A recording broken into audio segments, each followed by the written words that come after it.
All right, let's try that again. Good evening, everybody. I have got a few things to get through. Okay, looks like we're live. We've got quality options. The video is properly tagged. So we are going to be doing some Cyberpunk tonight. I will confess I'm feeling really drained, and I think I've kind of said that a few times through um, over the course of the week. I've actually noticed that um, probably most, if not all, of the days of the week, I've actually just kind of finished the workday and just kind of crawled into bed and slept for a little bit. And I don't know if that's because I am not sleeping enough during the evening, or if I'm just starting to feel the consequences of, not really taking a break and things like that. But I do still want to keep streaming, and that means doing you know, doing the work every day. I'm sorry if the tweet or the channel doesn't sound that interested in Cyberpunk. I am actually quite interested in continuing on with it. But I will also confess I'm not 100% sure what to do with the schedule right now. In some senses, it's not a bad time because the uh, like Industries of Titan is out, and we'll finish off a campaign with that. Oh, come on. Sorry. One more thing for me to deal with.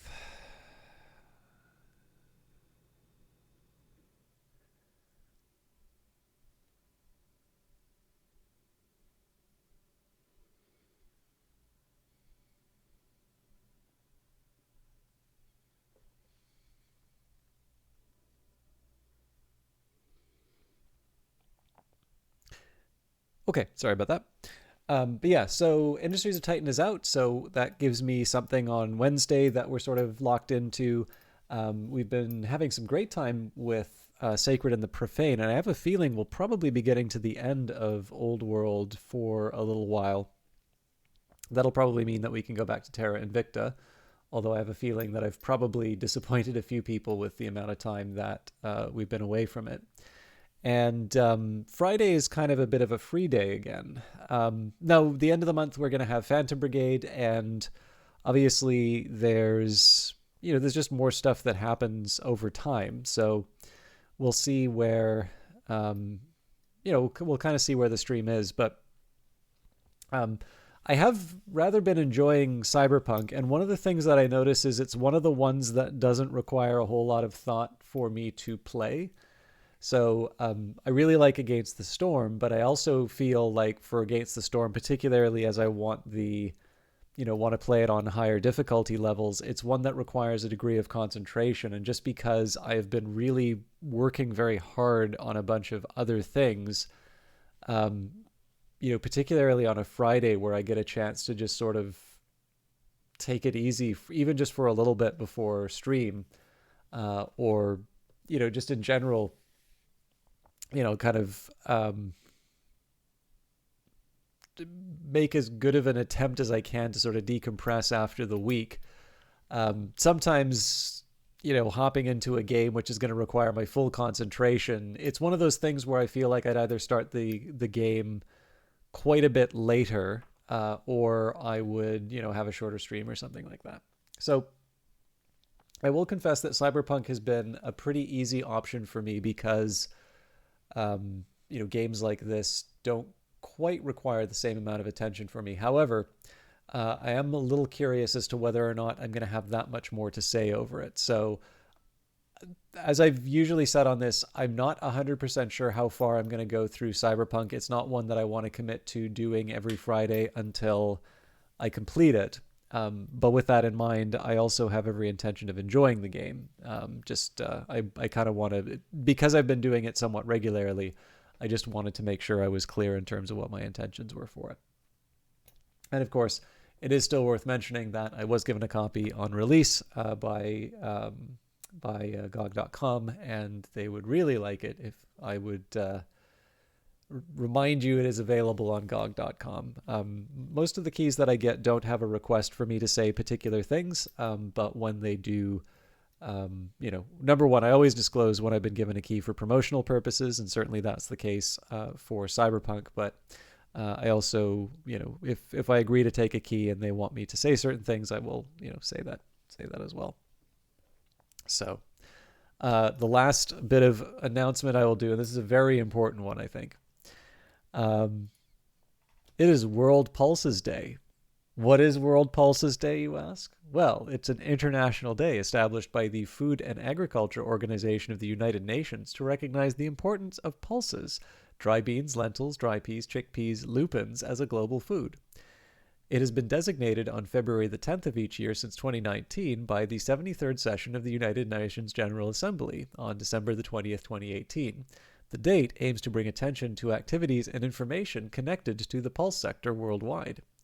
The purpose for World Pulses Day provides an opportunity to raise awareness about the nutritional benefits of pulses as part of sustainable food production aimed towards food security and nutrition. The official designation is also linked to the United Nations 2030 Agenda for Sustainable Development, a comprehensive set of universal and transformative sustainable development goals that seek to strengthen universal peace. World Pulses Day also seeks to maintain momentum gained during the FAO's announcement of 2016 as the International Year of Pulses. If you'd like to know more, you can visit the FAO website.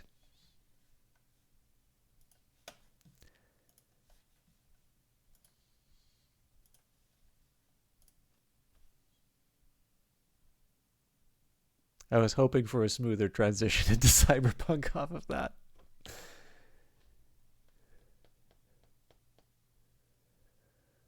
Crash reporter.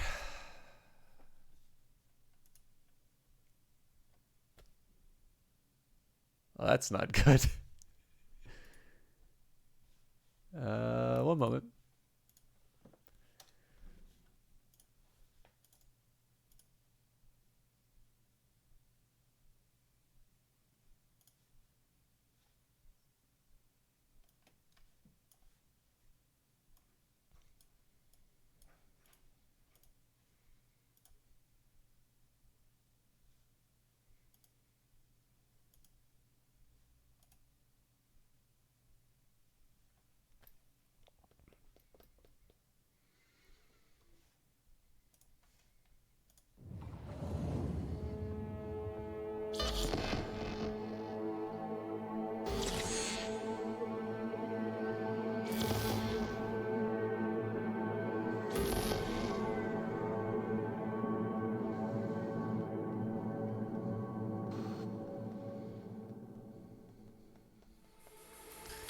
Okay, so I've actually been playing a little bit of this on my own time. Now, I am getting to a point where I'm running into material I haven't seen in the main game, which is one of the reasons why I want to figure out exactly where I'm at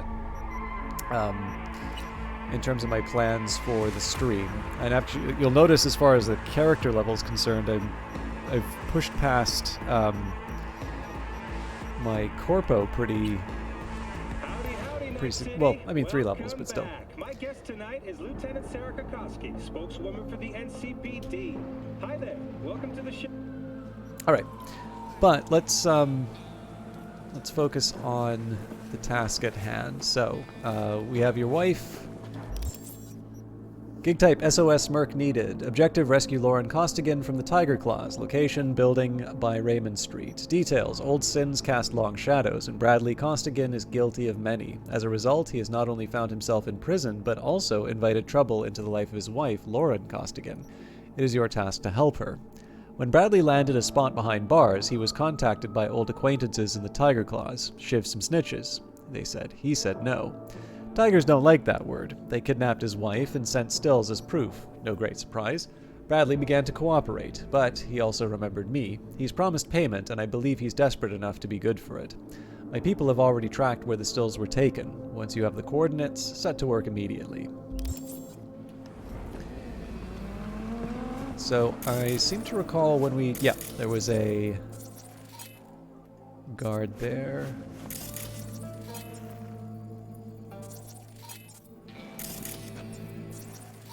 I'm sure nobody finds this suspicious. Alright. Oh, I didn't want to ping it. I'll get a breach protocol in while I can. 55 E9. Ooh. Those E9s are actually going to be kind of hard to get a hold of. Actually, I believe this is unsolvable. So if it's a 55 E9 E9. Oh, hang on, no. 55, 55, 55 E9 E9. Okay.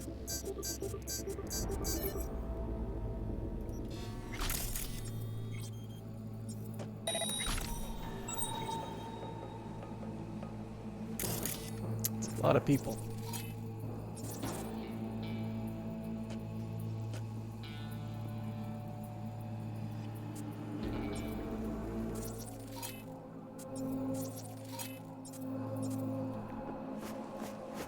So clearly going through the front gate's not going to work here.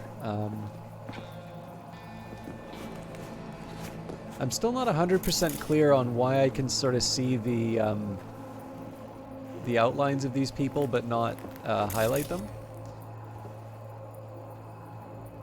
But I'll just kind of accept it as a thing and do my best to manage.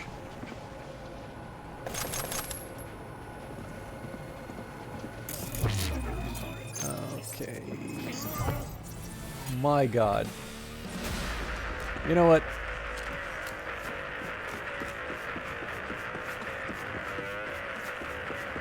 I messed up as far as the stealth is concerned, so we're gonna do this an unconventional way.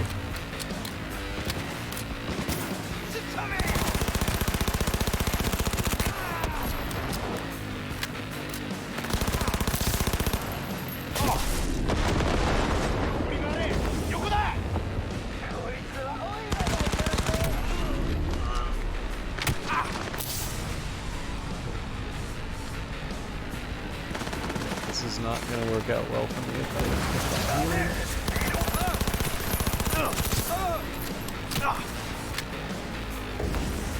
I don't know where this attack's coming from.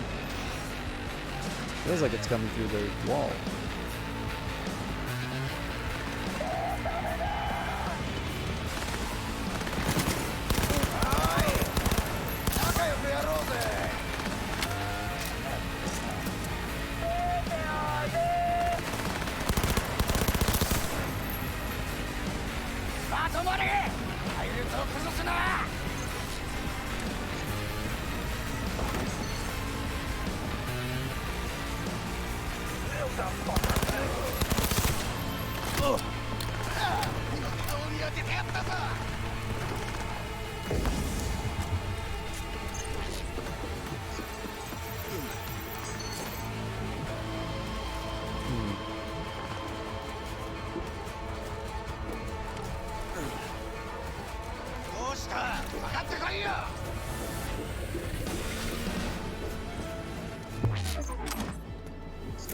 You kidding me?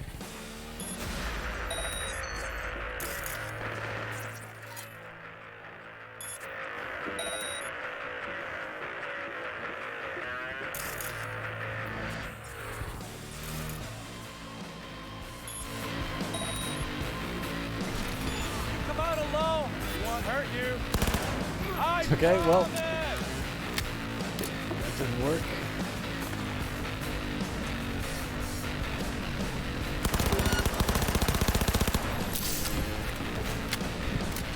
Could have blown up as well, but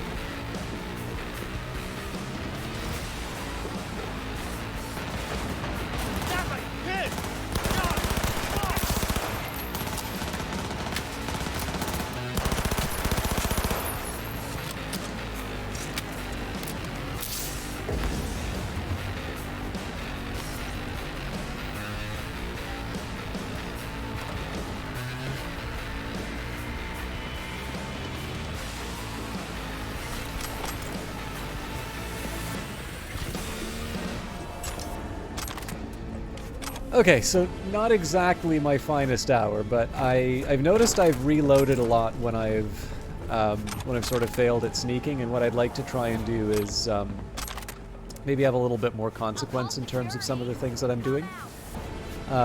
One of the Now, obviously within reason. Like, if I'm finding that I can't make any progress, or if I'm trying to think of a few other conditions, but like I can see some situations where I'll need to reload for whatever other reason, and in that case, I don't mind taking a stealthy approach again.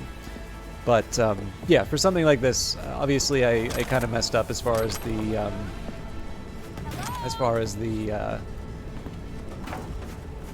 stealth was concerned. It would have been nice to try a more stealthy approach, but I've also not really done that much combat, so it's a chance to do something a little different. Okay, 3-1-Cs.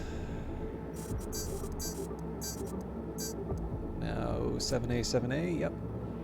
Or I can possibly do a 7A, E9. No.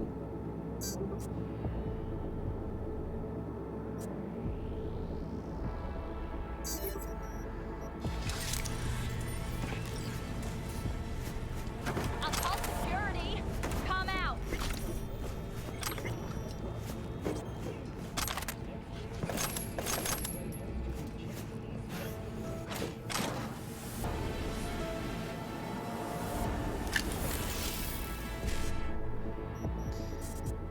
Okay, BD 2-1-Cs and then a 7A. That doesn't work. That's the same problem.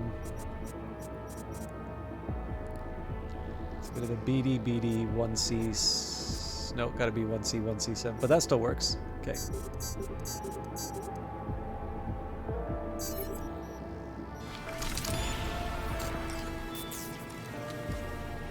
Apparently there's another one of these.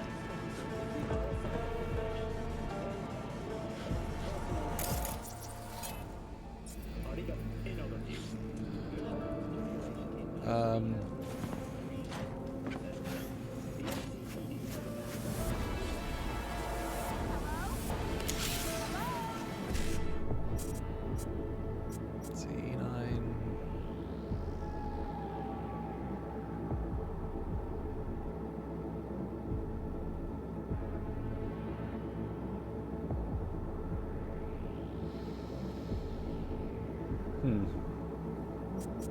So I don't have the 55 here, but I don't have the 1C anywhere else. So I could do 55, 7A, 1C, E9, 55. Okay, yeah, that works.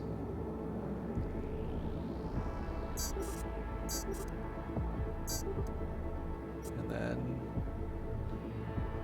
Did I screw this up? I think I did.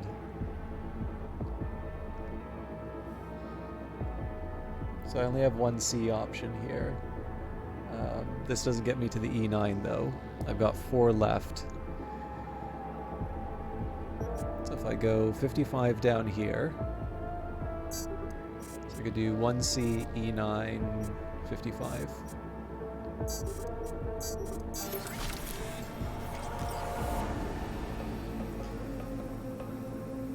List of our most popular hobby swords. Non-combat. Weeaboo Naginata. With this in your in-home arsenal, no one could or would touch you with a 10-foot pole. I'm not saying that. Katana, buy this and your mother won't dare kick you out of the house. TC Mono Katana for aspiring tigers who are better suited as house cats.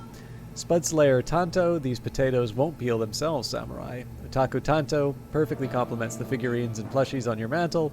And Heaven Storm, improving an already perfect weapon such as the katana is no easy task, but we have succeeded in doing so. The blade of this katana has been enhanced with the souls of lesser demons known as Cellar Imps. But beware, if you do not cast the right protective barrier when wielding this blade, you may fall victim to the Basement Dweller curse. Heaven Storm, enchanted katana, damage type, shameful memories, unhealable, damage type, +3 envy damage to envies with the Basement Dweller curse. Equip restriction warriors with emotional maturity perk cannot wield it.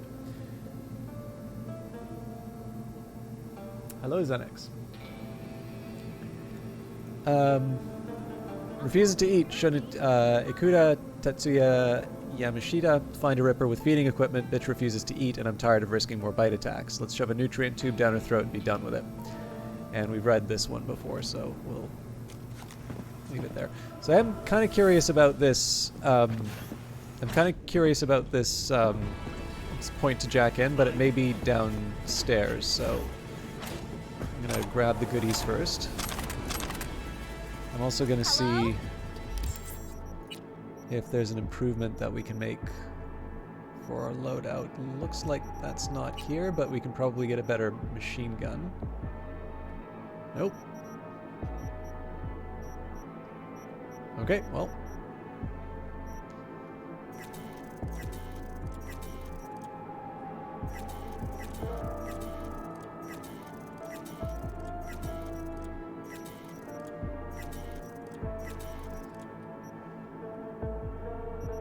I guess I've been keeping sort of one of each weapon type in the inventory, so...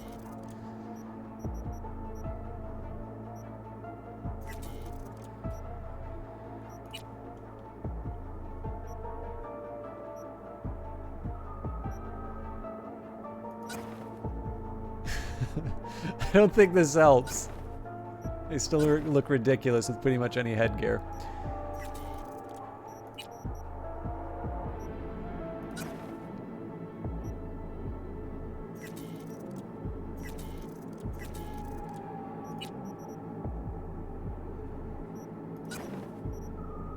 I think it's also time for me to let go and clear out anything that's not improvement.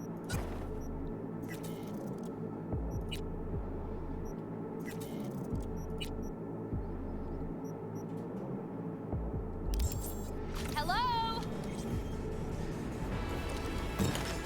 Okay, so there's a couple of options that I have in terms of moves that I can make here. One thing that I haven't really taken advantage of with my during the sneaking parts is the fact that I can turn invisible. Now that is time limited.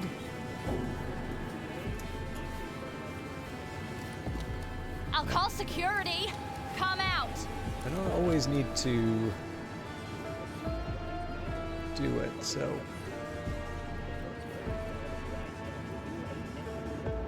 This is a tricky one, but...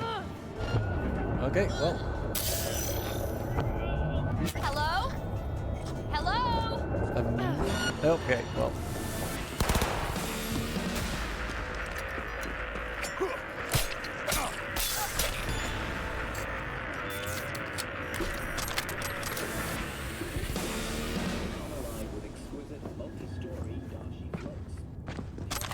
Okay, so that original hypothesis about the hacking slot being down here didn't turn out, so we're gonna have to check that out upstairs. Oh, my bad. I guess that's this one. Okay, 2 1Cs and then a 55. Okay, that works. I really need to think ahead on some of these. 2 E9s and then a 1C, we can do that.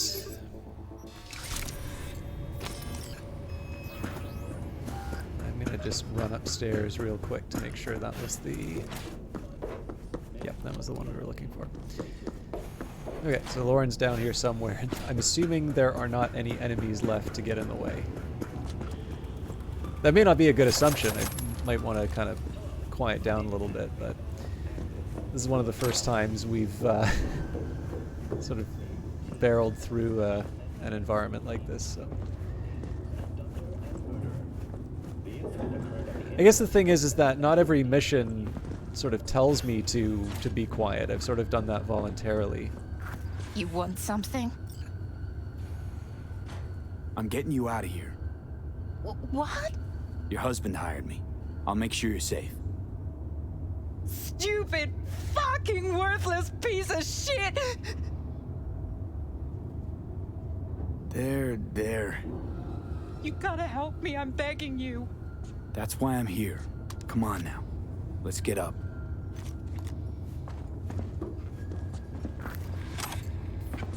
The boy from the footage is LeVar Martinez. Notes. Day 1, Lauren arrived. Good physical condition, refuses to talk. Aggressive tendencies, cries often. Day 3, Lauren bit Kenji. 6, recorded voice, sent stills to Bradley. 10, physical condition worsened, lost weight, much weaker. Day 11, Lauren began refusing food. 20, began nutrient drip. 25, now willing to eat kanji, physical condition average. Day 30, again refuses to eat. Your God, your Kiroshi. Now, we've probably read this already, but I can't recall. So, the Catholic Church has never taken an official stance on implants, but the significant presence of all matter of bodily modifications among the clergy would seem to suggest, just like in other branches of Christianity, that implants are completely acceptable in the eyes of the Church. The Mormon faith holds a different view. According to their tenets, no God-fearing Mormon can sport body-modifying implants, whether for aesthetic or functional purposes, the sole exception being life-supporting or other strictly health-related cyberware. When it comes to the Islamic faith, imams regularly speak out against cyberware, although actual possession of bodily modifications is not officially prohibited. Judaism does not have any provisions on implants, with the exception of the Hasidic communities, which are regulated individually by the community's Zadok. I was hoping I would be a little more articulate tonight, but it continues to be the elusive dream. All right. Head down.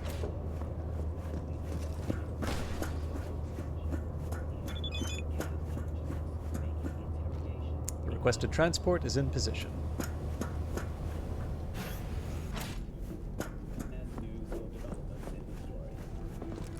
So apparently I could have got the drop on them down here. I suppose here as well.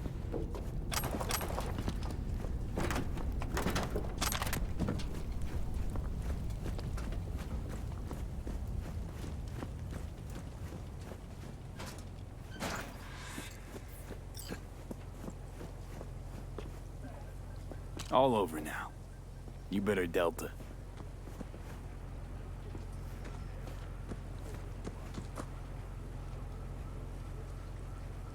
Hey there. Is there someone who can help you? My mom? Tell her to lay low somewhere. They'll be looking for your family and friends. You understand? Yeah. Oh, what about Brad? Just focus on yourself right now. Hey, see that car? It'll take you someplace safe. Thank you. Look out for yourself.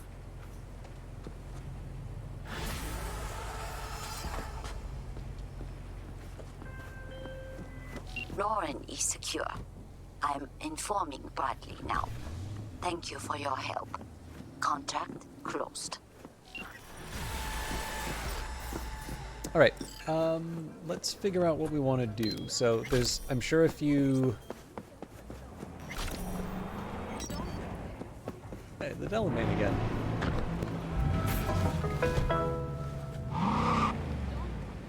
I'm sure there's a few side quests for me to do. I think I've also been working towards buying new vehicles, so let's work towards that 57,000. Actually, maybe I'll go for the 58 so I can get the bike, and then we can buy the remaining vehicles. Hello, is it Big Boy Big Boy Outsy? Sorry, I think we talked about this before, and I completely blew it last time that we said it as well. And Edgy Harem God, how you doing? I'm assuming you probably came in with the Outsy raid. Thank you very much for that. I hope you're doing well. I would never want to belong to any club that would have someone like me to remember. Okay, so we've got a better pistol. Let's clear this out. My god, I have a lot of scopes, so what gives me the best range? Looks like 1.8 is the furthest.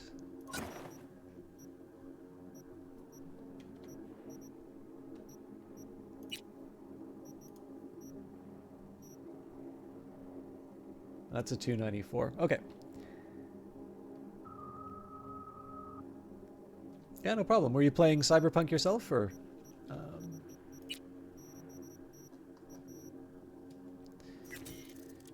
Where are we?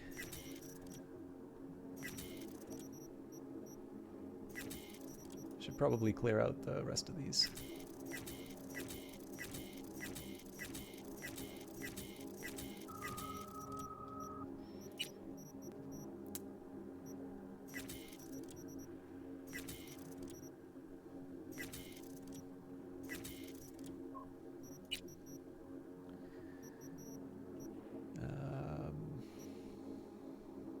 Probably want to keep the jacket, but...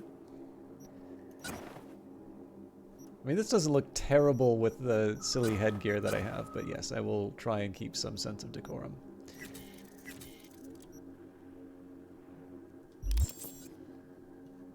Okay, I should probably also go through the shards at some point, because I feel like there's a number that I haven't taken a look at, but... First things first, let's finish off whatever side missions I have. I have a feeling that I'm probably going to just stick with these for a bit. And I'm curious about this Cold Mirage mission. So where does that take me? That, yeah, we'll look into that, but maybe not now. Let's go back and finish off some of the Watson jobs. What type of build am I running? Well, this is the first time I've been playing Cyberpunk. So I'm playing a Corpo, and I've largely left any kinds of upgrades until I actually need them. So if there's a skill check that I can't complete, I'll usually put my points inside that. The weapons I've focused on have been pistol and submachine gun, but for the most part, I've been trying to approach things stealthily. And I guess just basically because I talk a lot over the game and the world and that, I've been sort of... that is one of the reasons why I've been doing the stealth approach, because that just kind of gives me an opportunity to take a little bit more time on a mission and talk about maybe how it would relate to the story or some of the other themes that have come up inside of the game. So as far as builds are concerned, it's really just been if the number is bigger than the one before, I go for it. But essentially, I'd say sort of lighter short-range weapons and a stealthier approach would be the closest thing to any kind of an intention that I've put inside of it. Do not think that I haven't noticed your efforts, V. I think the best way to value hard work is to give more work. Who knows, maybe soon you will receive the most coveted contracts. I will confess, so I think it was... God, why can I not remember his name right now? K-Money, Kevin Maloney. Originally I was feeling a little bit bad that I wasn't doing more... Okay, that is actually kind of funny. Hello, Lauren!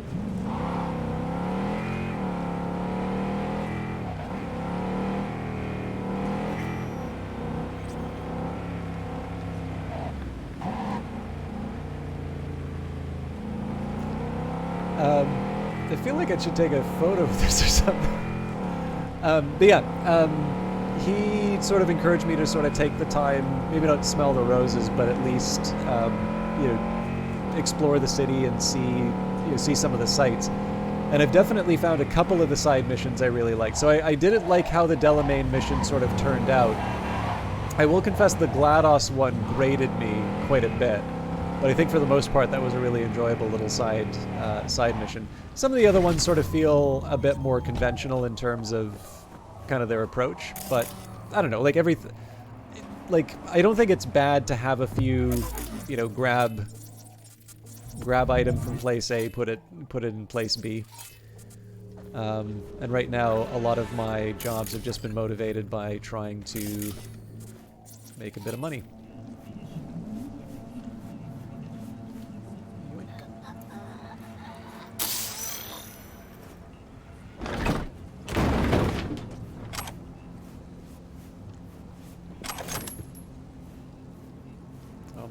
To hit him? I'll try distracting him when I'm done.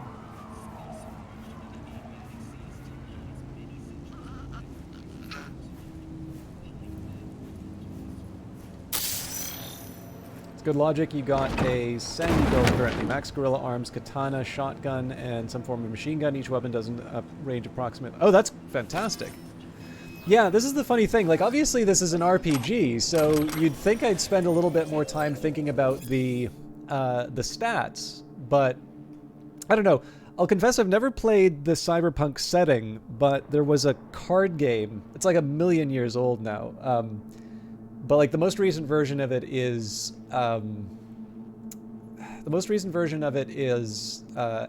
Netrunner, which I believe is now out of print.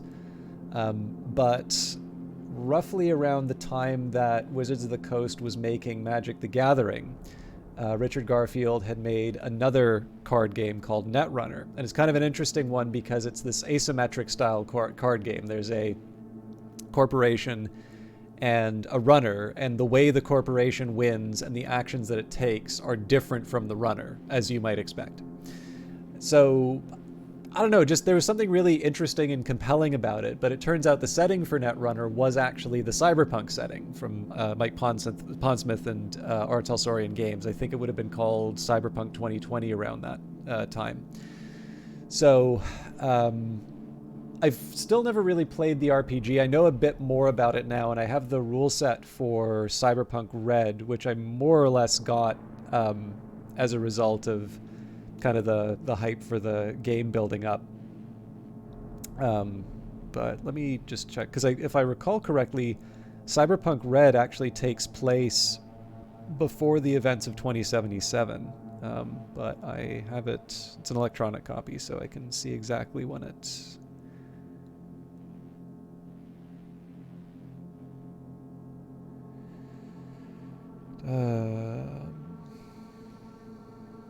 serves as a perfect on-ramp for the expanded and far future of the Cyber 2077 arc.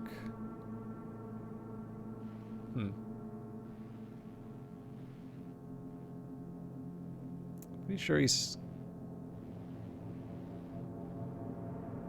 Oh yeah, so the like the whole attack with like Johnny and the Arasaka Tower, that was something that I'd read from the rule book. So that was actually really neat to see that realized as a sequence.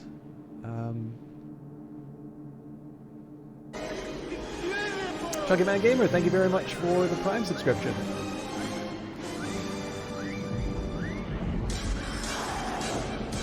I'm going to let the art finish its thing, and hopefully by then I will find out what year Red takes place in.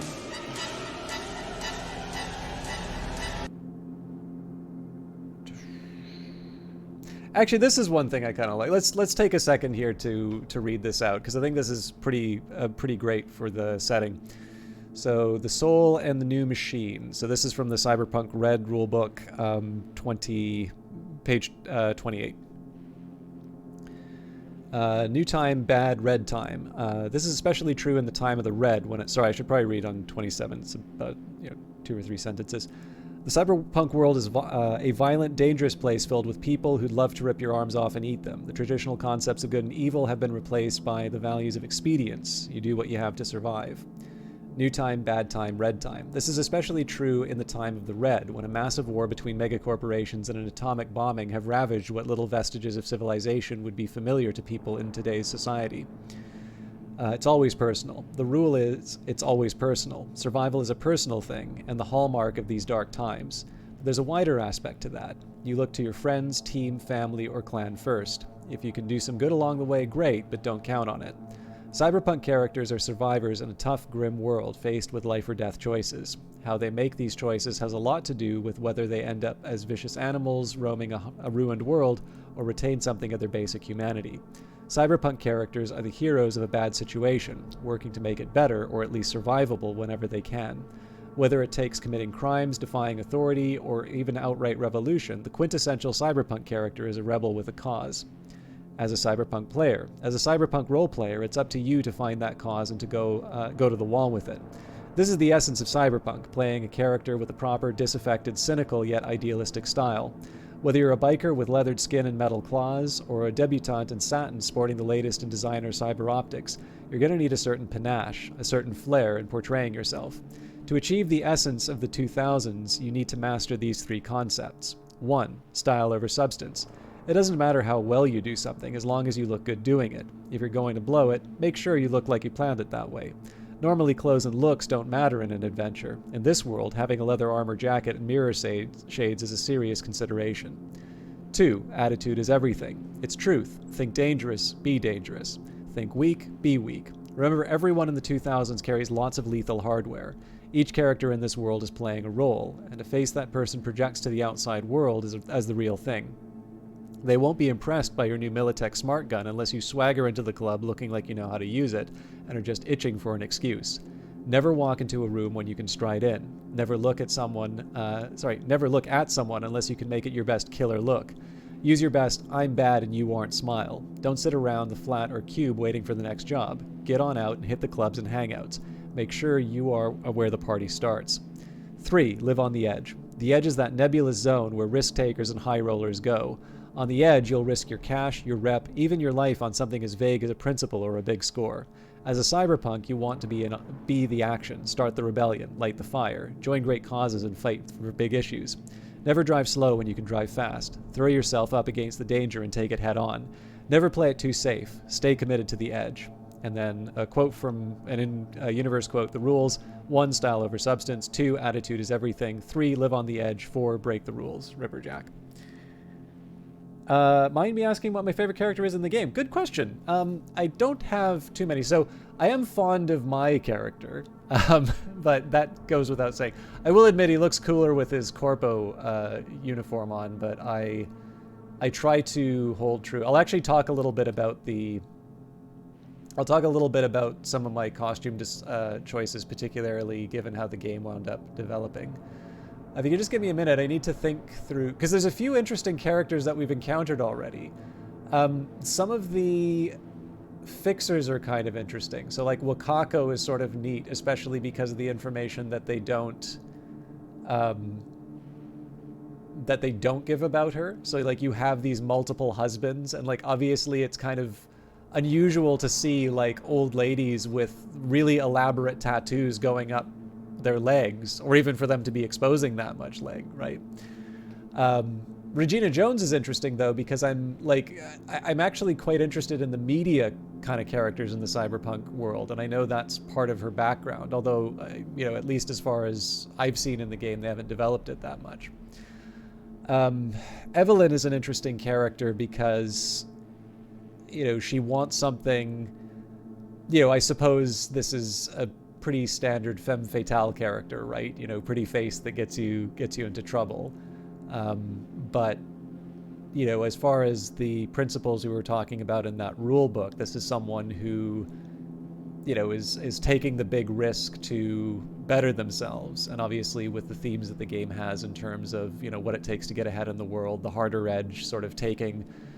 At the time, these were more concerns around the 1980s, but it's not like they're not concerns today, but essentially just pushing those out as far as you can and seeing what the result is.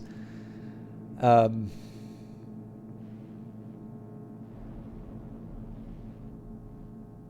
it's kind of hard. I'm still figuring out how I feel about Johnny, because like obviously Keanu Reeves is a big name to attach to this. But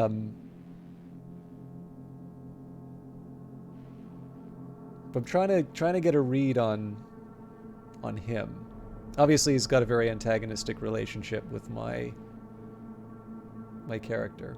Oh, actually, the other one that was interesting was Meredith Stout, because I like Corpo characters in general, but we didn't really see that much after of her. So probably my earlier answers are the better ones. But no, sorry. Okay, I'm like naming every character now.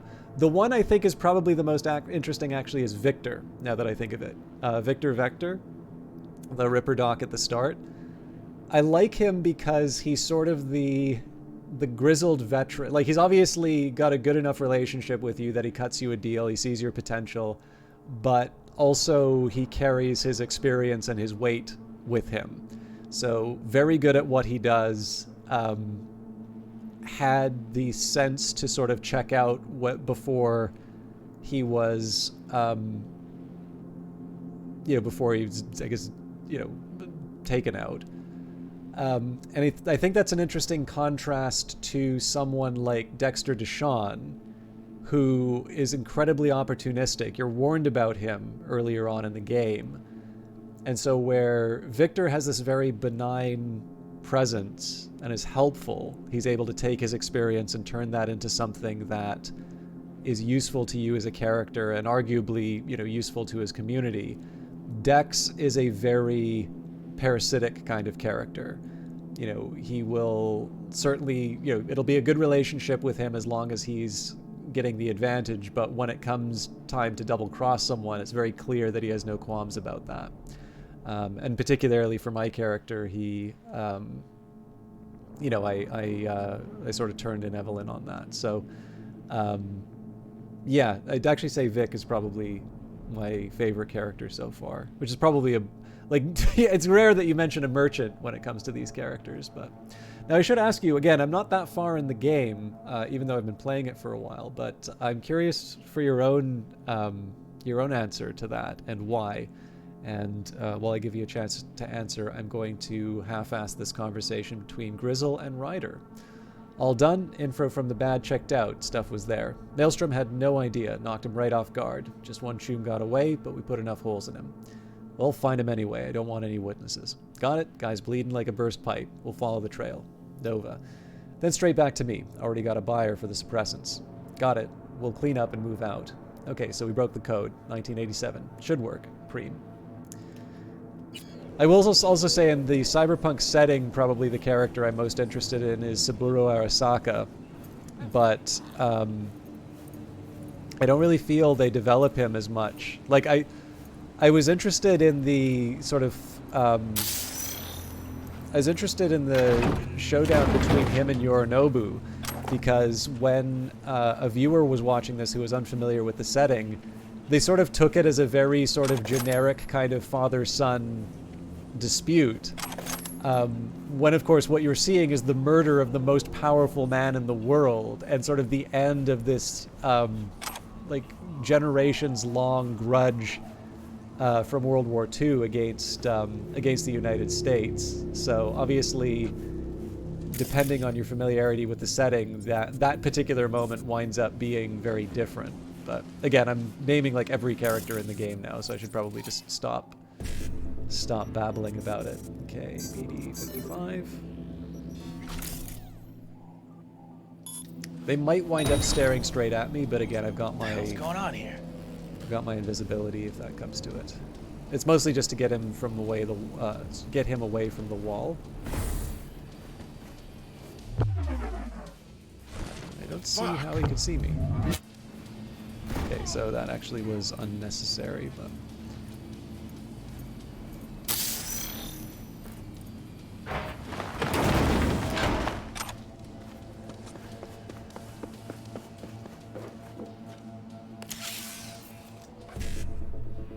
we got 1C55, 7A. Okay, no 7As there though. So if I do a 7A BD, that doesn't give me the other BD.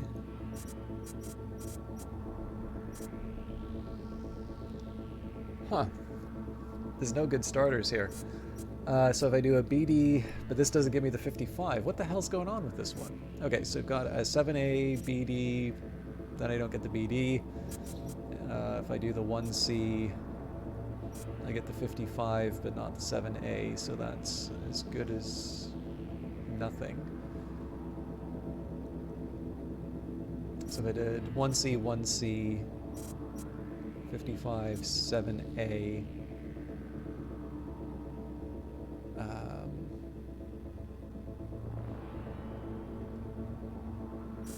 Okay, 1C, 1C, 55, 7A, BD, BD. There we go.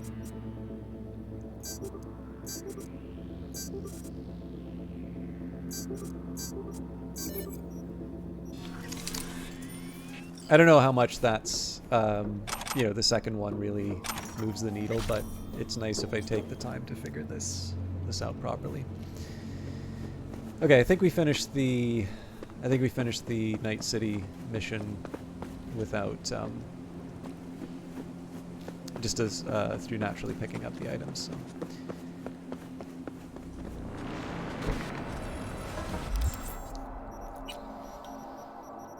What have we got here? 209 versus 191. Hang on.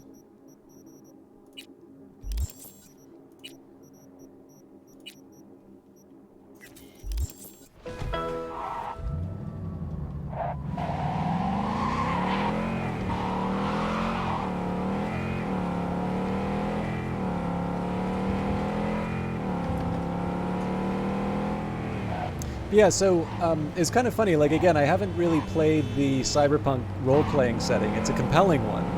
but it was one that I had actually largely knew through the art of this original edition of a card game, which I've sort of played the modern reimagining of. But like I said, Wizards of the Coast seemed to take the rights back from Fantasy Flight, so I believe it's possible to play it online now. And it was a living card game, so you didn't need to buy booster packs to get all the cards. You basically would just basically buy expansions. But the difficulty too is, like with most physical products, you need someone to physically play with, which I consider to be discrimination against the 私に3 lonely. 人ほどつけてよ。力仕掛けてやる。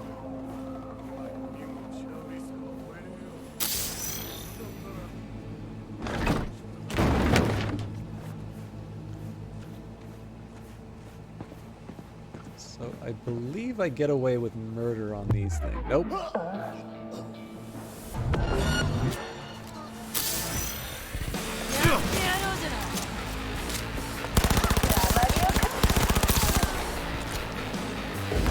Didn't mean to hit the X button, but... So no, I don't get away with murder on those, it turns out.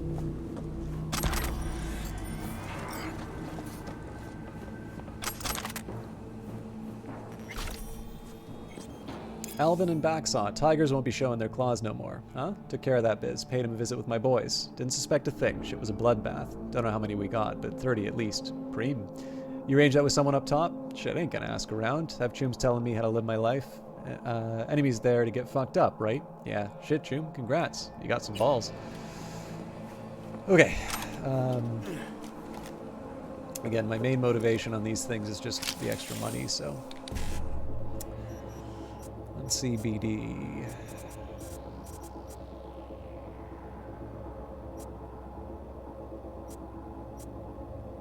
So that seems like it would do it, but then I don't get the 1C on the back end of that. So 1C, BD 55, 1C, that does the tricks. Okay. Now I'll figure out the rest if I can get an E9 1C. There we go.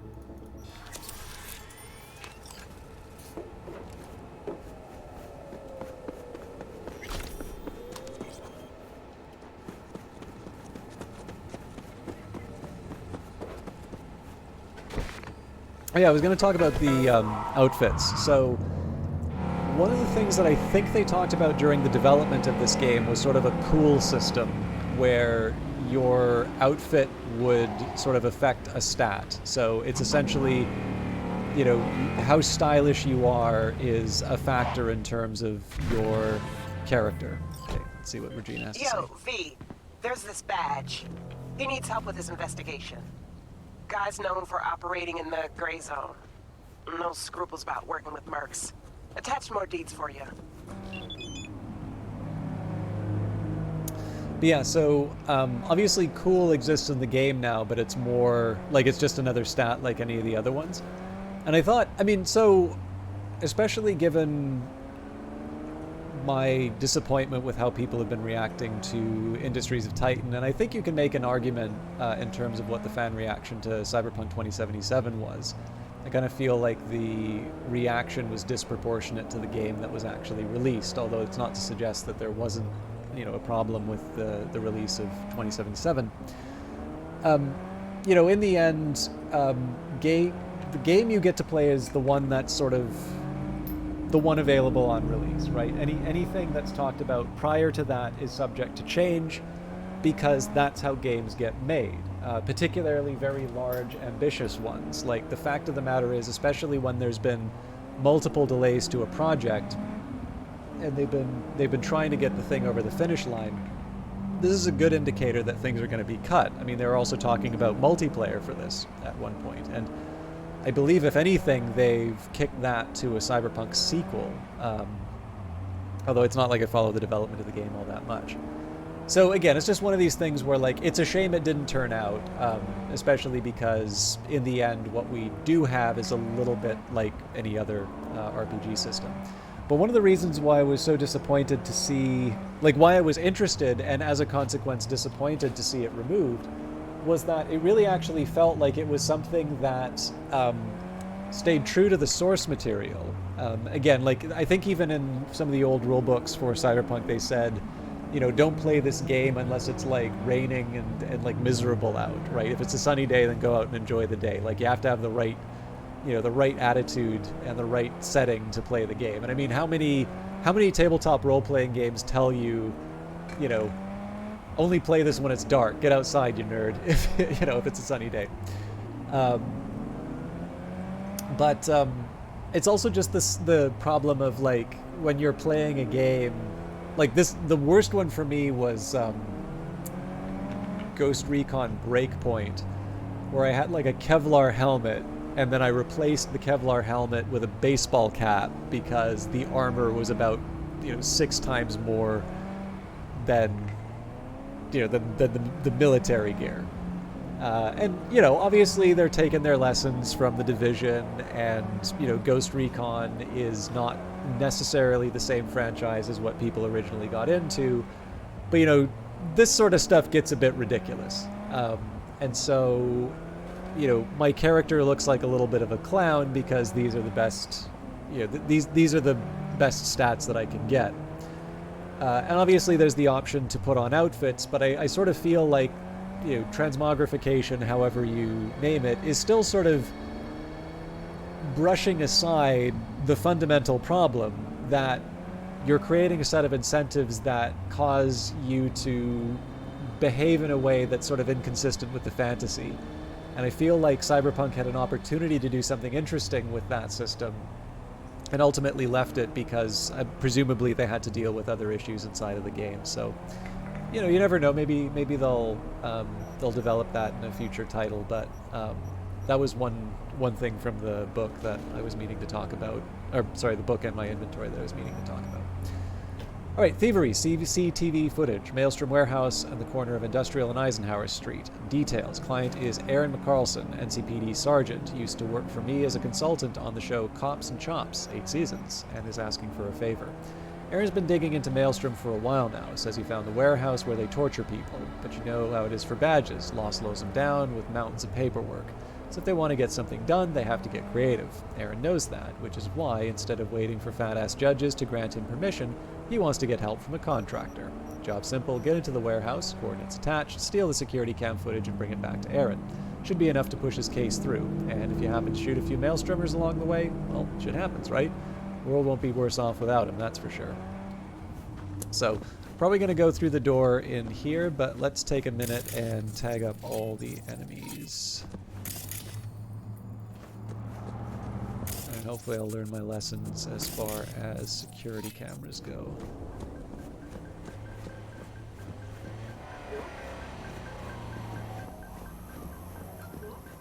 Sorry folks, I just have a message I need to deal with here.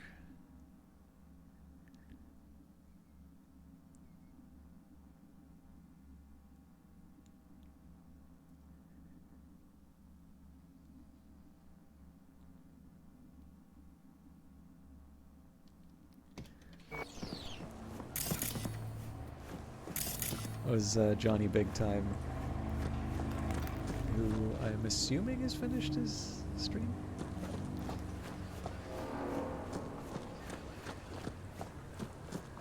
Okay, not a whole lot to look at. I could try jumping up on the ledge here, but I think it seems like the sort of thing where there might be... Ah, there we go.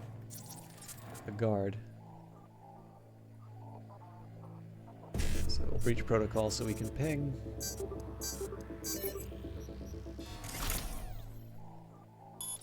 not suspicious at all to have someone standing outside the building staring at the guards.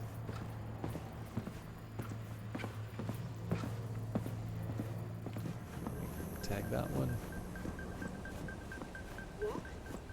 If I have to, I'll climb up and take out the...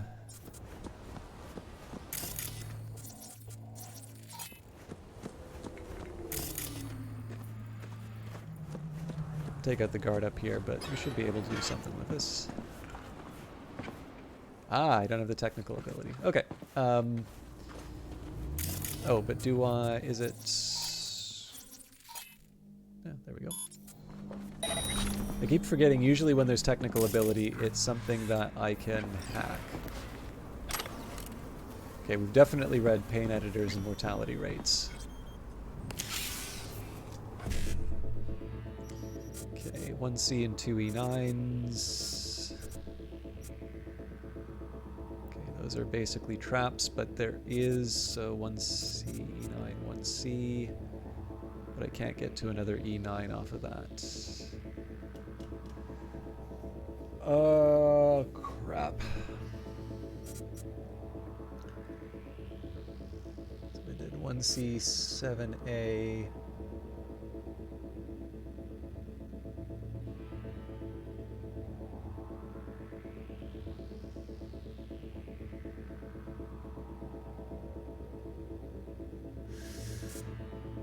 One C, 7A. Only one C, one there. One C, 7A. Okay, one C.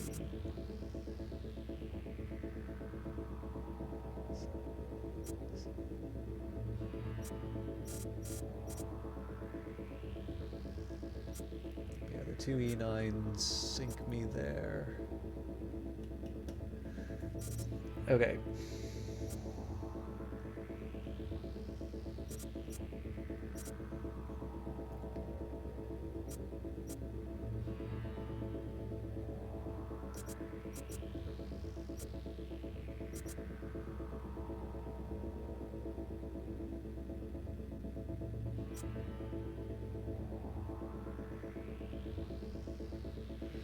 I wonder if there's a way for me to get those E9s.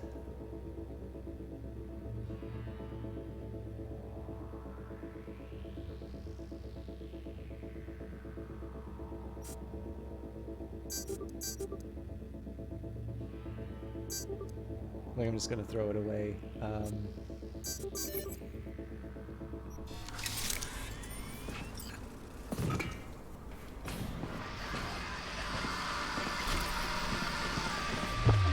Whoops.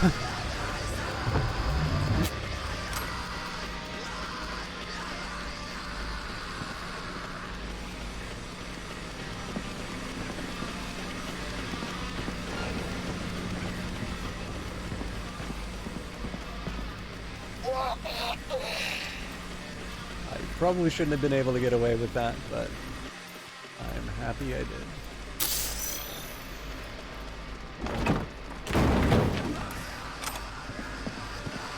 So getting rid of the guy on the roof would not be a bad idea. I think I have enough cover in here. Oh, nope, maybe not.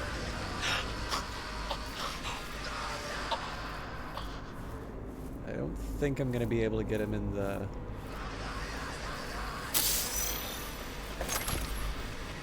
den in time. So the big problem here is if this guy turns around, he's going to see me with a body and it's going to alert everyone.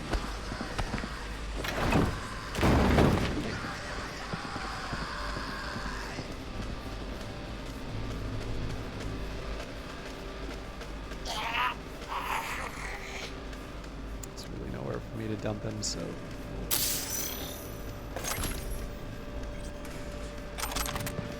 at some point I got to deal with the guys. Well, okay, I don't have to deal with the people out front, but generally, if I want the cash and the rewards, okay. Well, I didn't need to drag the other guy across the room. It turns out I'll tidy up just in case.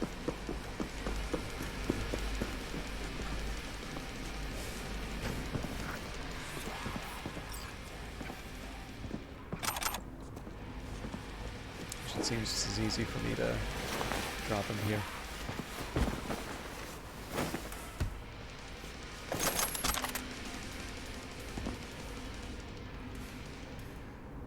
Okay, surveillance.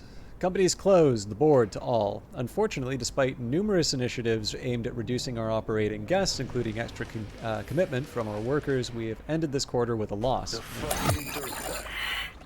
These things still surprise you? 50 years in soul prison gives you a break from this, even if it was only a blip. Lucky you. Hey V, Make sure he fucking regrets this. Pretty please. I'm curious what he's reacting to here. So this might have come a little early, or I might have missed out on something in surveillance. Okay, company has closed the board. Unfortunately, despite numerous initiatives aimed at reducing our operating guests, including extra commitment from our workers, we have ended this quarter with a loss. In light of these results, bearing in mind the multiple threats of violence from our competitors, the board of directors has decided to liquidate the company's assets. We kindly request that all employees empty out their desks and drawers before 8 p.m., after which we'll hand over the building's keys to its owner. The company, as a remaining capital, will be paid out in dividends to the company's directors. All other employees will receive coupons for all selected products in the all food stores equivalent to the value of each employee's weekly salary. Respectfully, the board. Read carefully from Amanda Nelson, encrypted.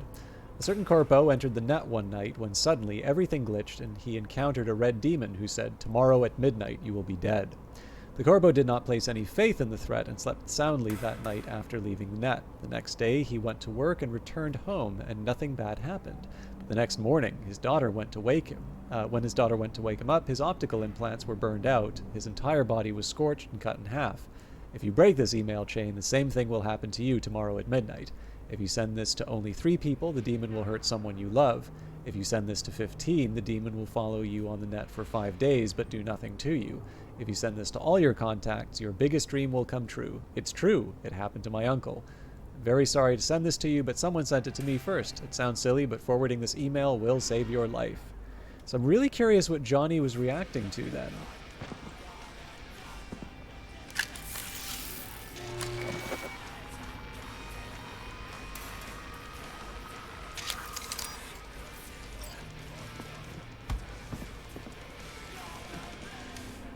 Tell Aaron you know what he did?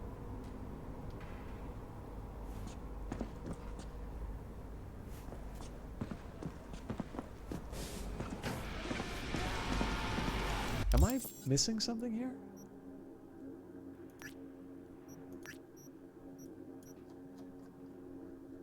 Huh. I kind of want to do it just so that I can find out what Johnny's reacting to, because I'm either being very thick or I've missed an important detail here. Well, sorry, those are not mutually exclusive. Either I'm being very thick, or there was something that I was something that the game assumed I could see, but for whatever reason, it didn't come through. Okay, I'm gonna go back up to the roof as I try to get rid of that guy. Come on out, we can be friends.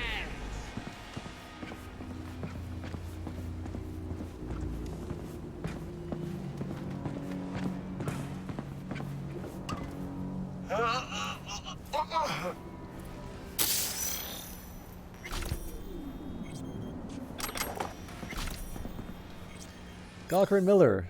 The fuck you do, Quack? What? The pain editor you chipped doesn't fucking work. It hurts so bad it makes me want to rip my optics out. When I find you, I'll cut your throat with a fucking scalpel. Miller, try booting up the implant first. Use run editor command. Okay, yeah, that worked. Sorry. You're welcome. Oh, and the next procedure comes with a negative 100% discount. Okay, I'm actually going to take a quick second here. It occurred to me that there may be another way for me to see what the deal is with scrolls before swine.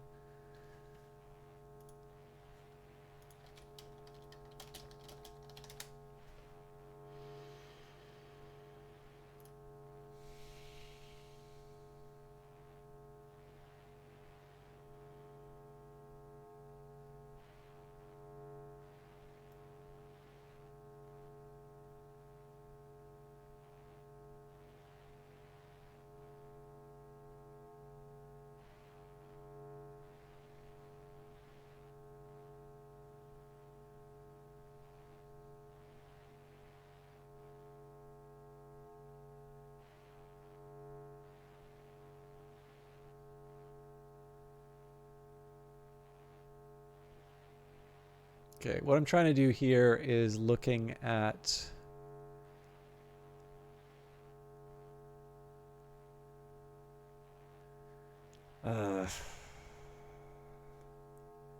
Trying to look at something that's not going to tell me the consequences, but does tell me what the deal is. It does seem to be related to the computer.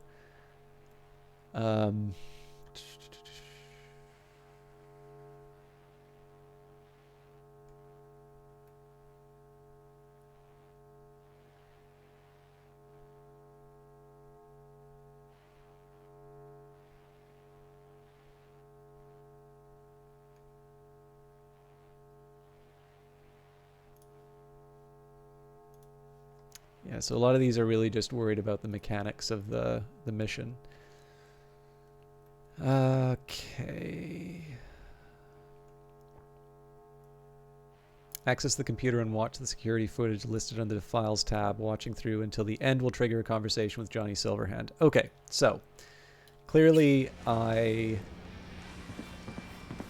was a little too rushed in seeing what was going on.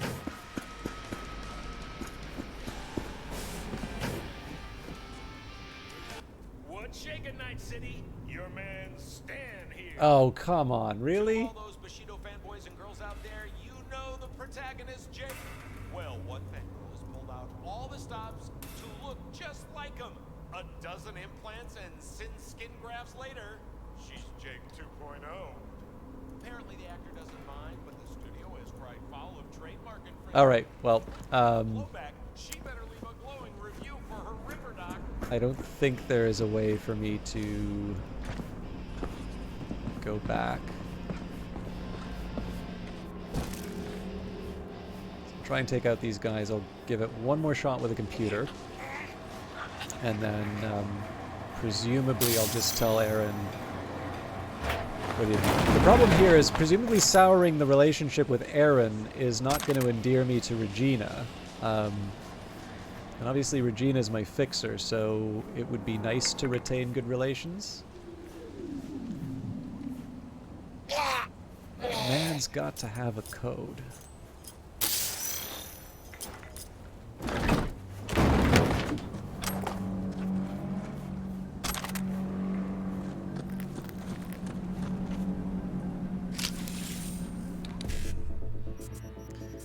Okay, 2 1Cs and a 55, which I can get here, then a 7A 1C. Yep, okay. Now, can I get the 1C? I should have checked to see if I could have done more of this, because I probably could have gotten the 1C. Yeah, if I was down here, 1C, 7A, that could have turned out.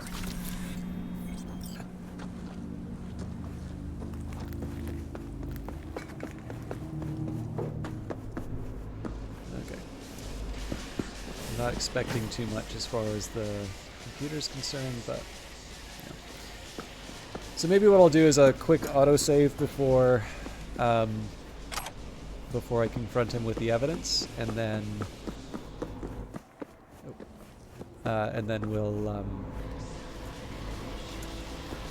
we'll decide, you know, what solution I like the most. A little bit more story-wise, but obviously if I can get a better outcome, I'm not opposed to sort of being a bit of a cheat. Okay, 1C 55. That doesn't get me the 7A.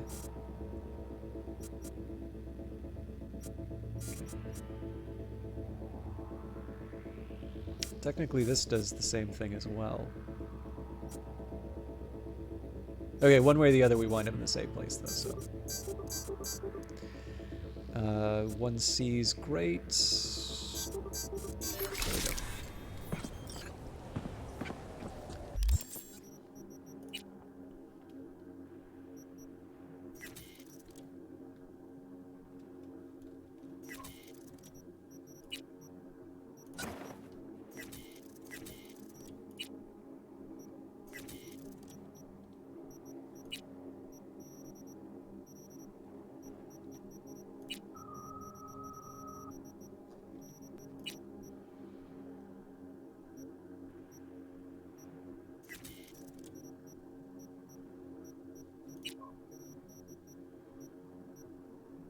Okay, I only need one of the light machine guns.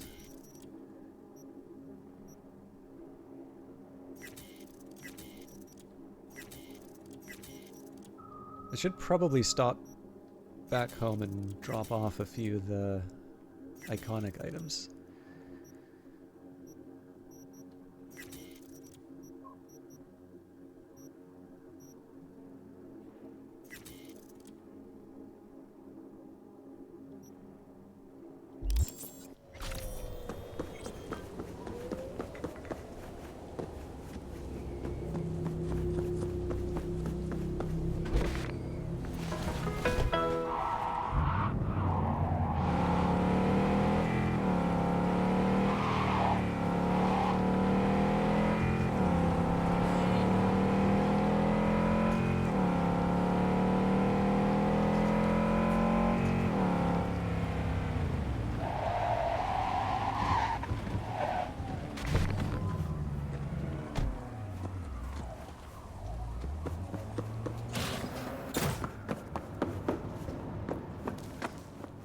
So again, we'll do a quick save here just because I don't want to lock myself into a path just to find out what he did.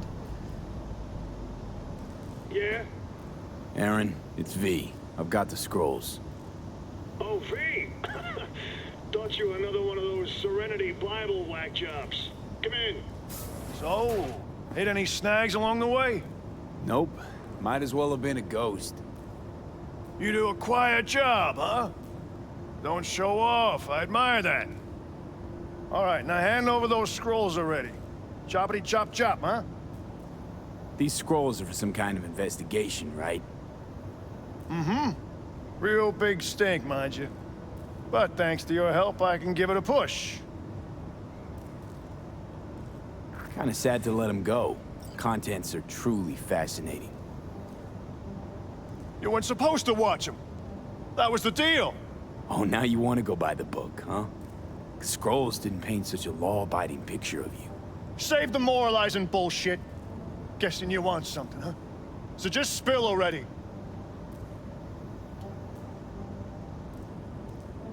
What I want's for you to be behind bars, where you belong. Too bad. Not gonna happen. It just occurs to me that Attack in the fucking bag!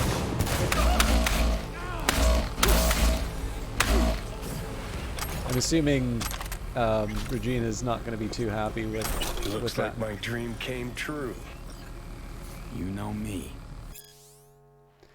Aaron, this isn't funny anymore. I don't care that you fucked your way through half of NC. Boys will be boys, but you owe me a lot of eddies that I need as of yesterday. I can't just let you off the hook. Let's settle this like grown-ups before things get unpleasant, okay? Sure thing. Sorry. How about we meet up? I'll give back every last any. See ya. Okay. I'm a people pleaser.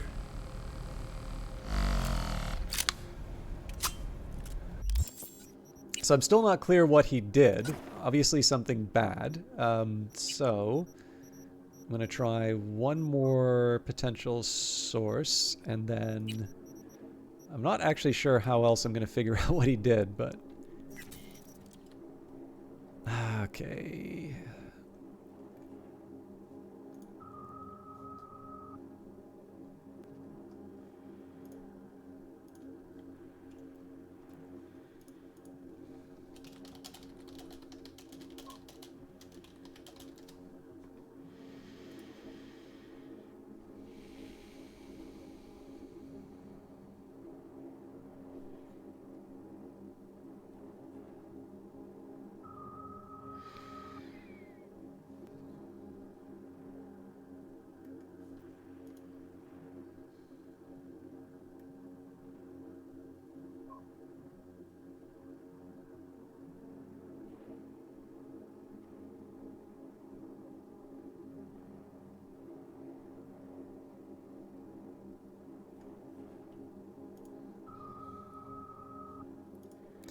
Sorry for the dead air. I'm just trying to go through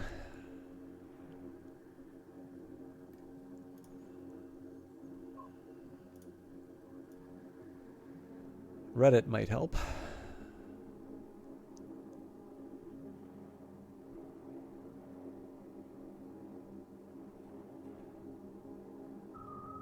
Okay, so on Reddit, this is actually a funny community name, Low Sodium Cyberpunk. Welcome to our Low Sodium Cyberpunk, a lighthearted and fun place to discuss the Pondsmith Cyberpunk universe, Cyberpunk 2077, Edgerunners, and the TTRPGs.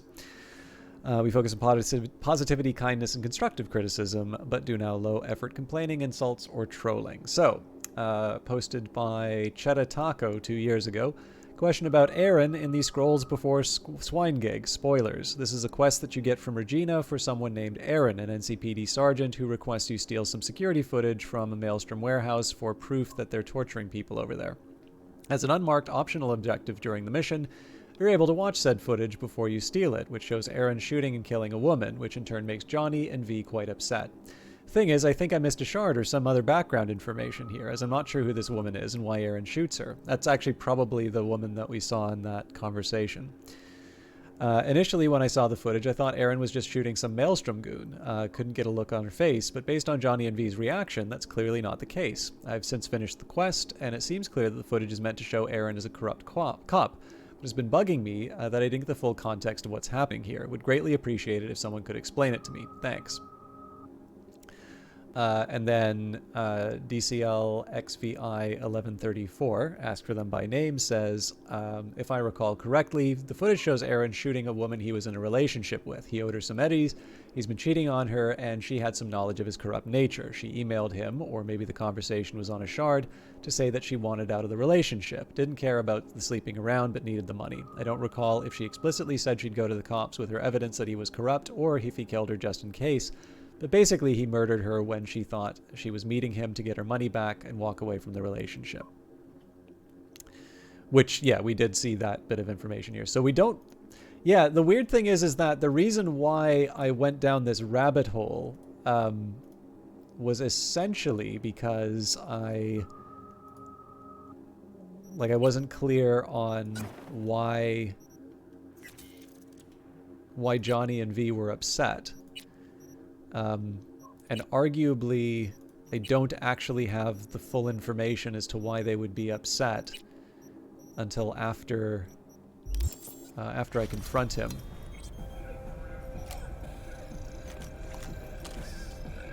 I'm okay with the choice.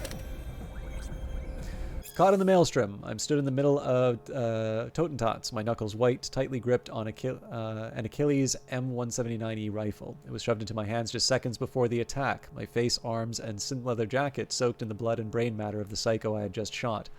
My contact, a 30-year-old maelstromer with a green mohawk, patted me on the shoulder.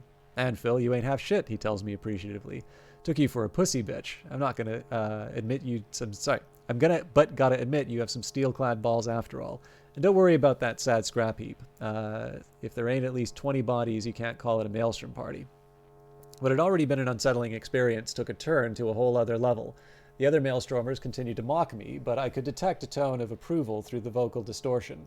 My Mohawk contact even proposed that they install in me one of their distinct rudimentary implants. Fortunately, they didn't have it in mind their iconic optic suite, so I accepted. My popularity continued to grow. "No way you'd get the Maelstrom mug so easy," he laughs. "That tech's only for initiates. We pluck out their eyes, peel back the skin, no anesthetics. You survive, you're in." With the atmosphere now more relaxed, I asked if the rumors had been true. Do they accept contract killings? My Mohawk source nodded with enthusiasm. "Oh, fuck yeah. We make good scratch, and it's a great morale booster. You know, the machines ain't bothered with the mess of feelings, and that's what we aim for. Doing hit jobs like that helps us gouge out all the gooey emotions we still got left. Recently, this one guy got all whiny and snot-nosed just because we roasted some kid. I told him, dude, you'd better relieve some of that suppressor BD and fast, or Bossman's gonna blow your head off. The gonk should have fucking listened. As I listened to his explanations and anecdotes, I realized that amusement clearly must not be one of their blacklisted emotions. And then I couldn't help but wonder, are machines capable of laughter? Okay.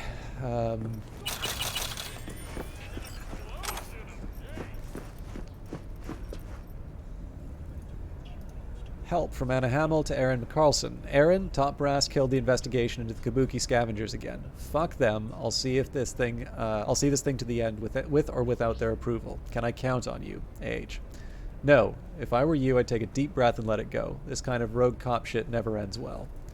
And Pear, your head will explode. Thinking probably I shouldn't have gone non-lethal with him, but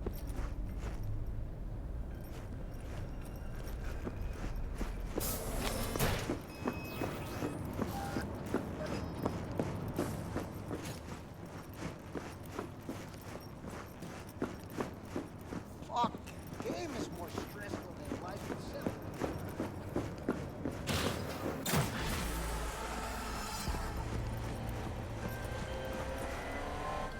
V, I understand your decision, but you could have handled that differently.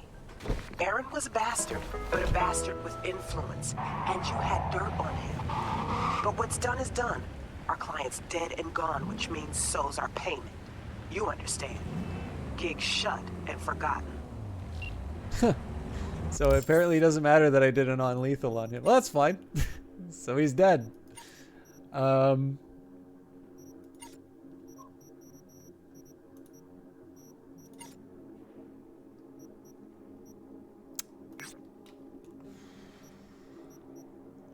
I do want to check out that gig down here, but it's kind of hard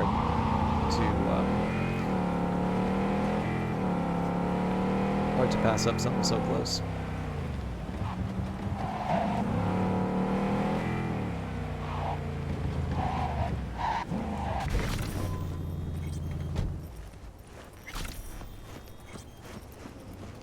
Oh, this is apparently the one that I...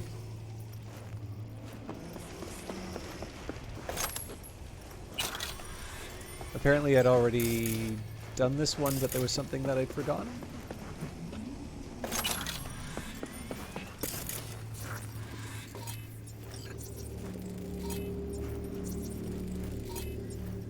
I think it's fair to say this is just going to be the same.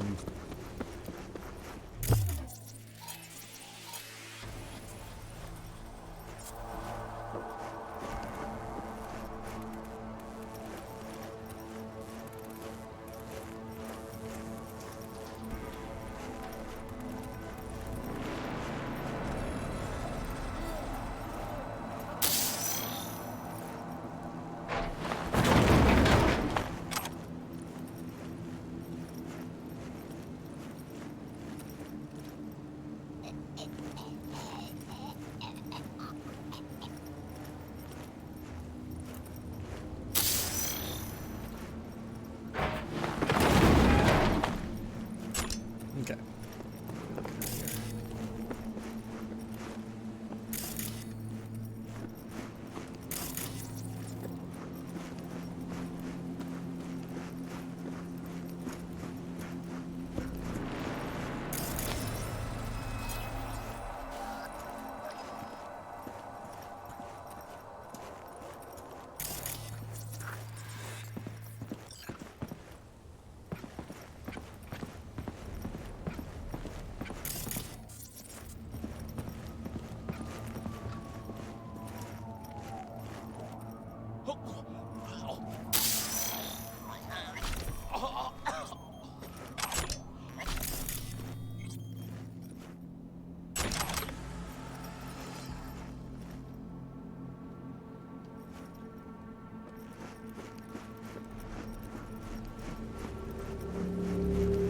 So no explanation. Oh, here we go. Kenton Ray, SOS, what's up? Got 2 pounds of lead in my gut. That's what's up. Someone set a trap. Gina, Peta, Wacko, all gone. Oh fuck. Made it out. I'm in the sewers. But if you don't get me out soon, they're gonna mark me in. I bleed out. Got it? We're on it. Hold on, Choom. I'm trying. So normally you get an identity off of people.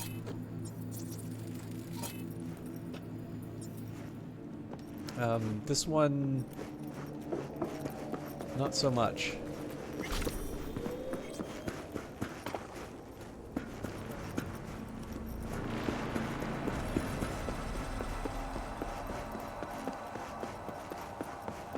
Okay, so more gigs. In this case, we're gonna go. I did say I was gonna finish off the Watson jobs first.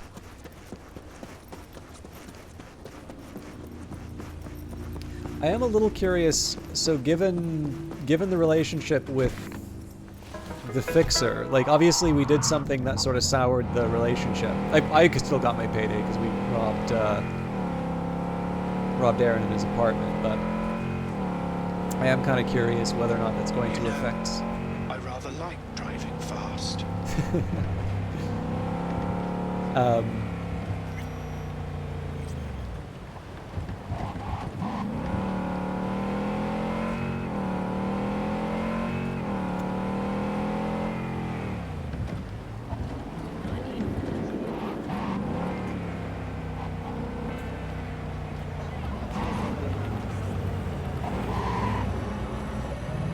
I am noticing there's no music in the new Delamain. I'm wondering if that was based off of my options.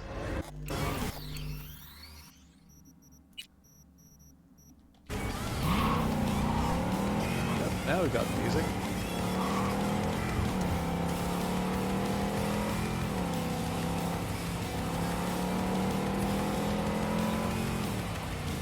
So, it's a little thing, but I do actually kind of like the character development with Delamain, because originally he asked me to slow down. Okay, we're gonna go around.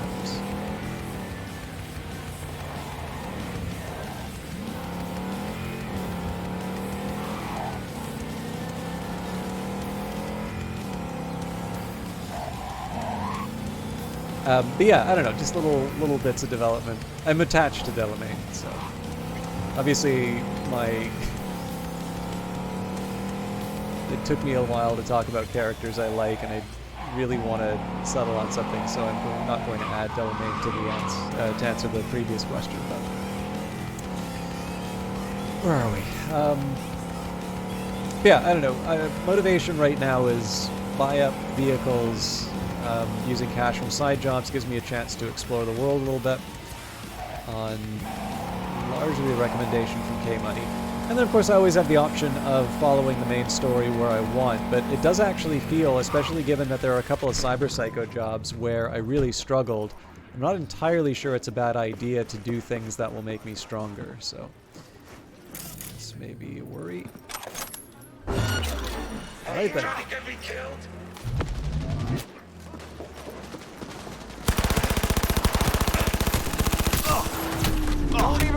Oh, Jesus.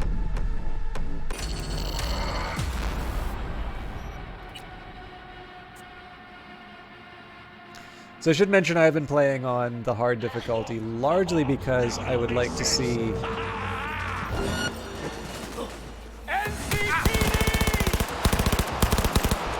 the setting is definitely very lethal, so I'd like that to be reflected in the... I'd like that to be reflected in the combat. However, I'm not exactly playing like I...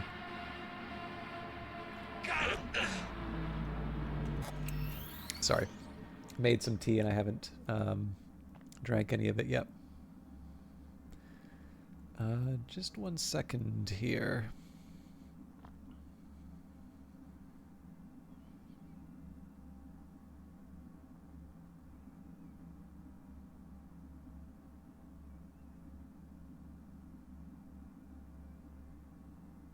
Cool. I'm okay if it's quiet because of a smaller audience, but I definitely do not want to be ignoring people.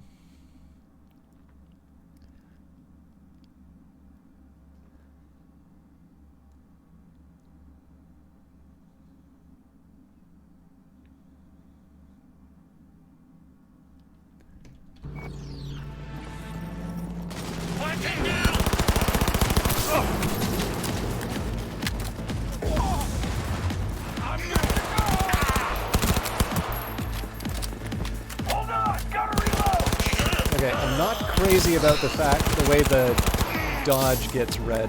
We're dropping like flies.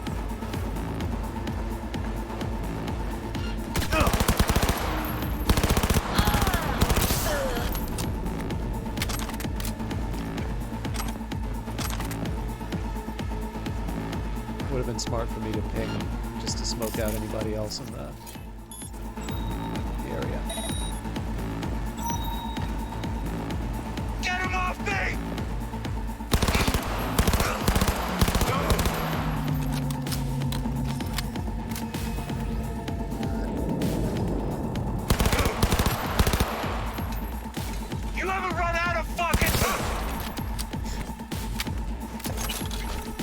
I'm sorry I ended that bark, because it's actually great that these guys yelling at me for running, or not running out of ammo, but... Alright, Mickey and Lobo. You got a job in Little China. Got a warehouse to rid. Fuck, raid. Fucking autocorrect. Feel you, Choom. Cool, be there. I got ironed up? Nah, I don't think so.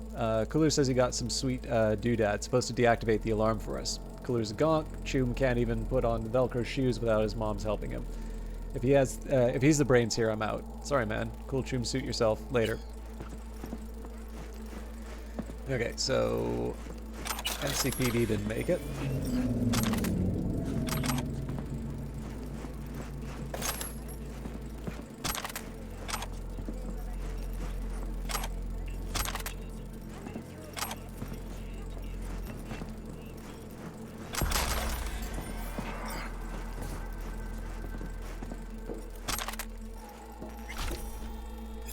Instructions, read carefully. Our new little toy should delay the alarm by about 30 minutes, enough to get in there, pack it up, and delta the hell out before the cops arrive. But do not forget, for everything to go as planned, you have to start it up at the same time as you cut the power to the building. At the same time, otherwise you'll be fuck out of luck.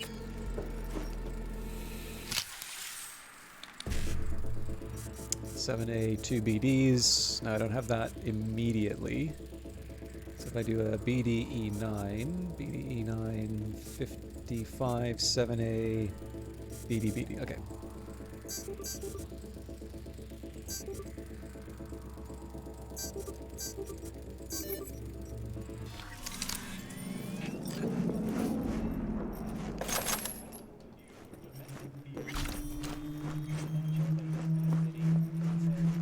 I'm slightly curious what spawned that, but...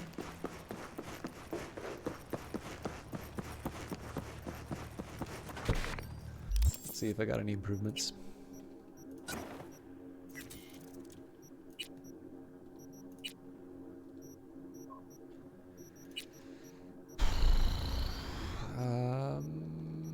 Probably not.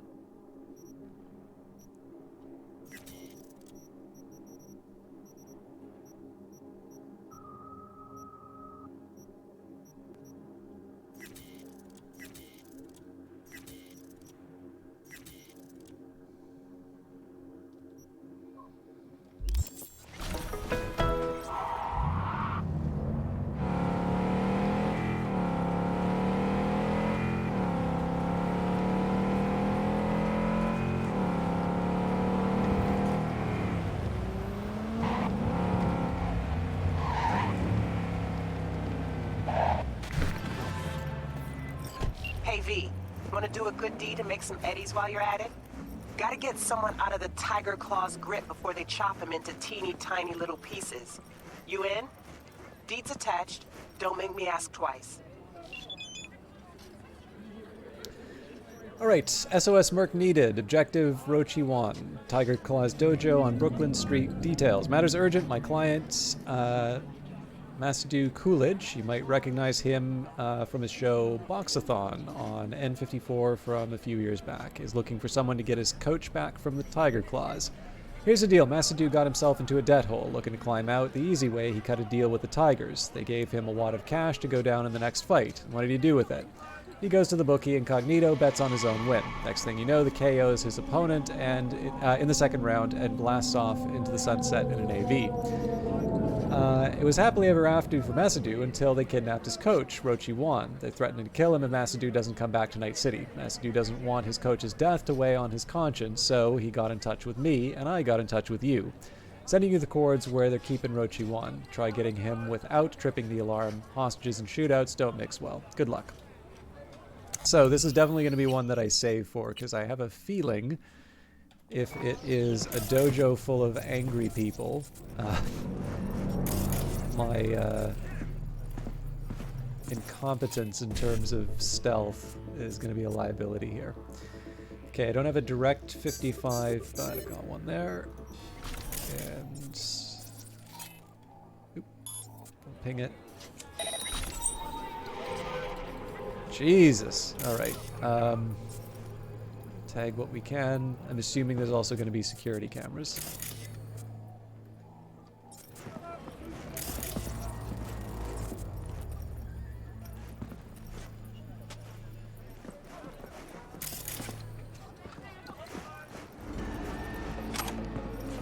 I don't know if there's, like, so one thing about the game is it's hard to read what counts as a, like a hostile area. There's residents walking around, so I don't think they're going to be mad at me going in there.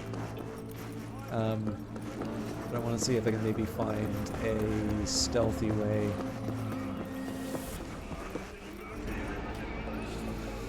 Alright, what are we up to? I gotta be able to climb up there. Okay, here we go.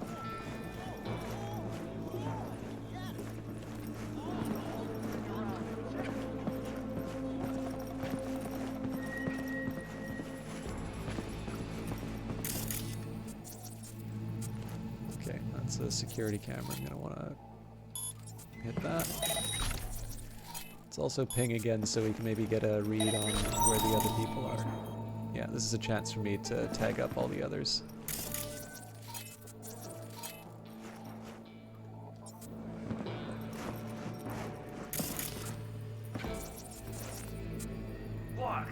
Block higher. Huh. Nope, no, that's not everyone.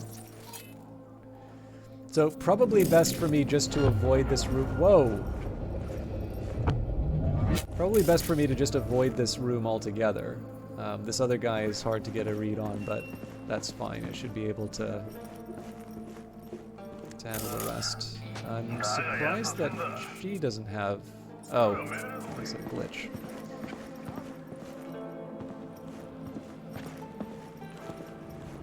Okay, if I have to, I'll upgrade the technical ability, but there might be... There might be a way in... No, well... Okay, well... That doesn't quite work. So I'm gonna make a guess here that I am safe to walk sort of by the front door. In fact, I may be able to just try... Whoa! Okay, like that. So I have a feeling I will probably just be able to distract them, and I can go through the front door. Hey, no pushing. Nope. Just Assembly line. took her out the... Lucked right. Yesterday's convoy. Okay, so the front door seems like it could be an option. I'm gonna guess that there's probably gonna be a security camera that I need to worry about as well. So my first option here would be to distract.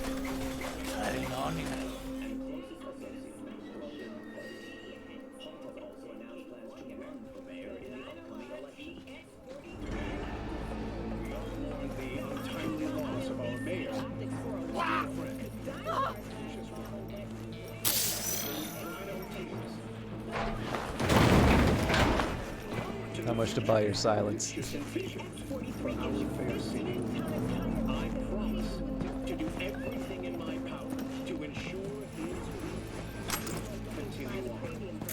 Okay, so the smart thing to do here is to... Okay, well I was going to remotely open the doors if I could, but that doesn't seem to be an option, so... looking good overall. Who sees me? Oh crap.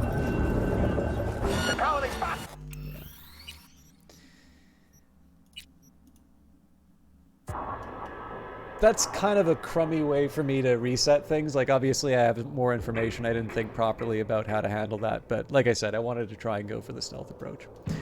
So maybe the front door isn't quite the way forward like I thought. Ooh, that's a lot for me to go through again.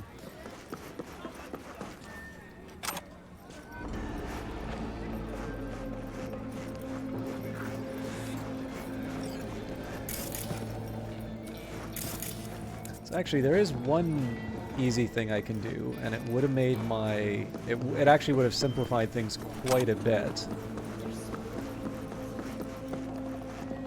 So I'm not going to level up quite yet. What I am going to do, though...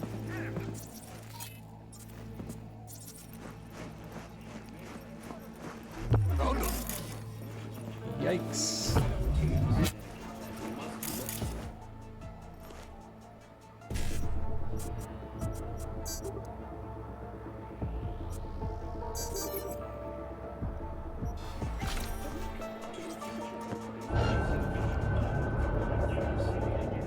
How is this a hostile area? I gotta be... Okay.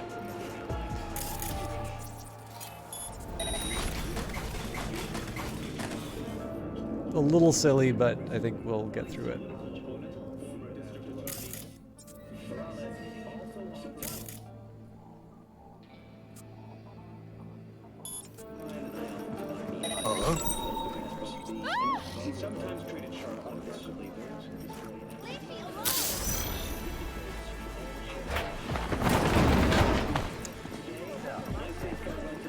I see this gentleman throwing my comrade into the garbage. I wonder if something's up.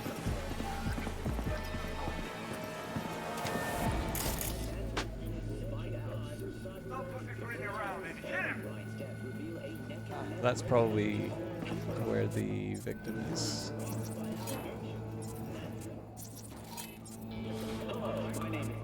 Okay, I'm gonna get very reckless again. For whatever reason, the guy who saw me last time isn't there now.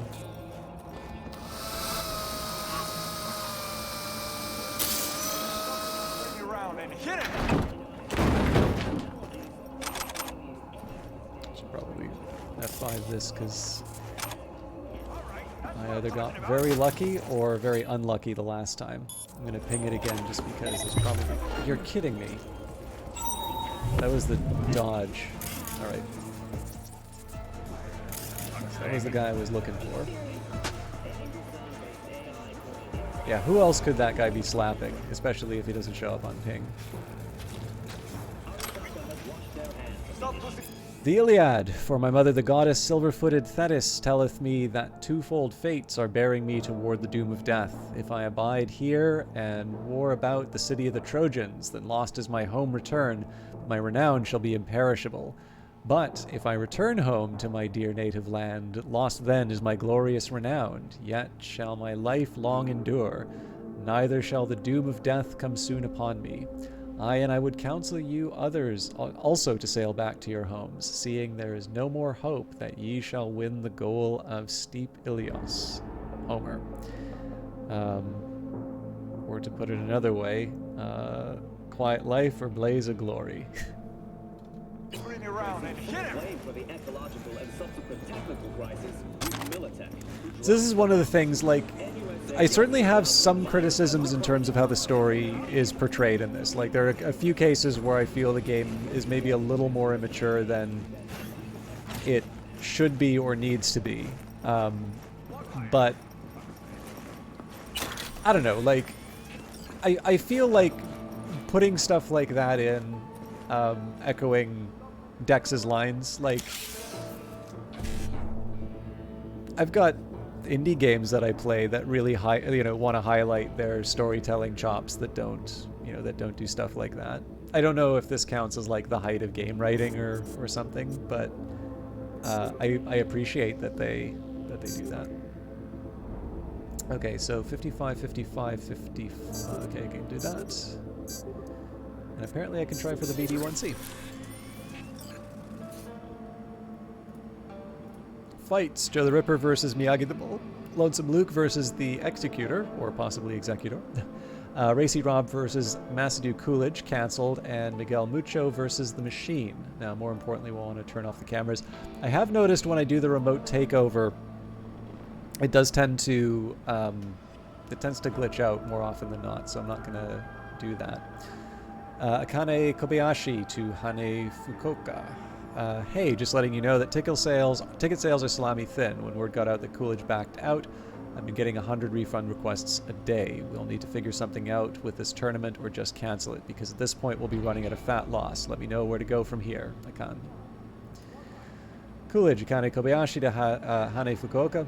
Still no trace of Coolidge. We managed to nab his coach, though. He has to know something, right? He's still acting the tough guy, but I'll give it a day or two and he'll break. It's a process. I'll keep you posted. I don't know if that's intentional, but it's actually kind of neat to see, presumably, the interrogator working on him through the monitor. I don't know if they sort of knew that that would potentially be it, but either way, it's a nice little touch. Okay, now I suspect this is going to be a minefield.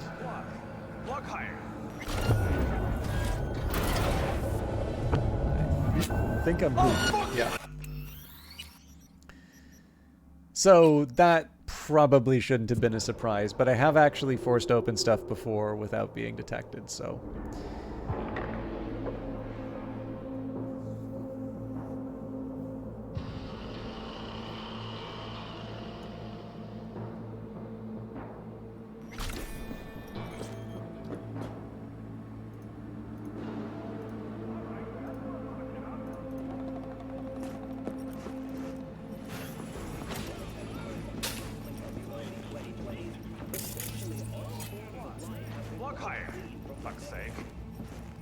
So I'm curious if I'm going to be able to clear this place out.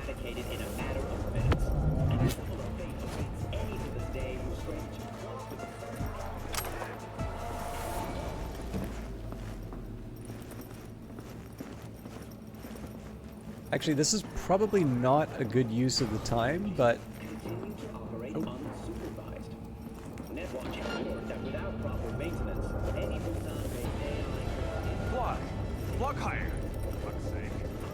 I'm curious if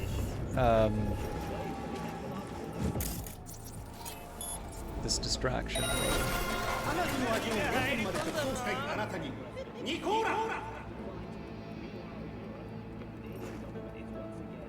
All right, that's what I'm talking about.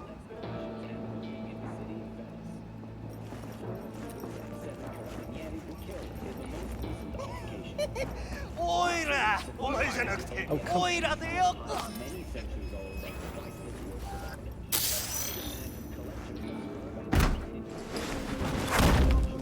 This is going to be a bit of a question in terms of where I store all the bodies, but let's see if we can do that again.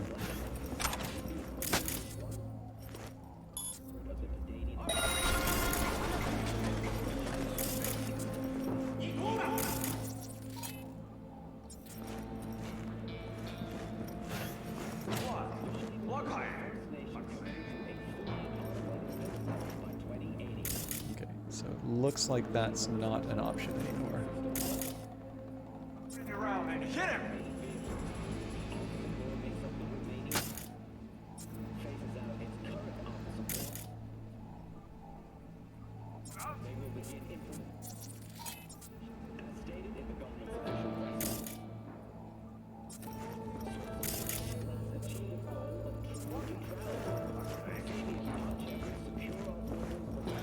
So in theory, I might actually be able to carve a few people off of this. I'm not going to risk it quite yet, because I think I have other options. But...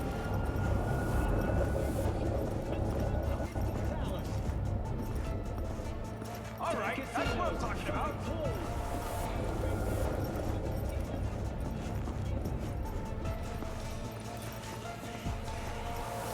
I don't know if there's a place for me to toss this guy yet.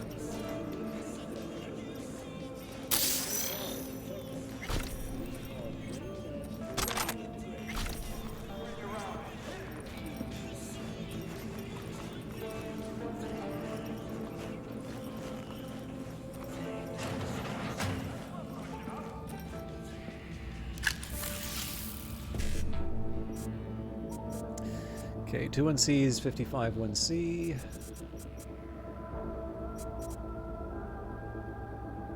There's a lot of traps here.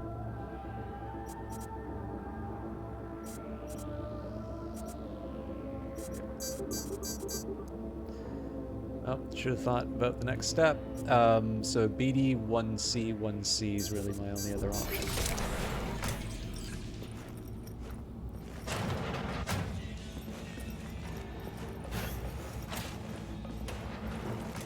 I didn't need to force open.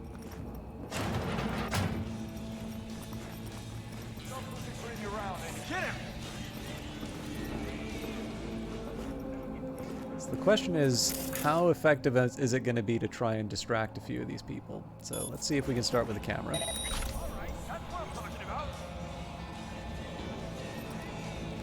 That's not really an earshot.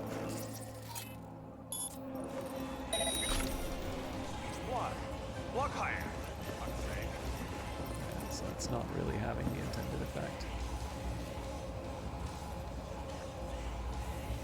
Stop pussyfooting around and hit him!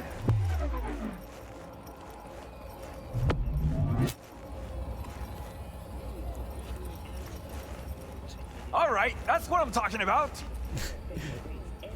Of all the things he could be saying, I'm assuming that's probably the least helpful.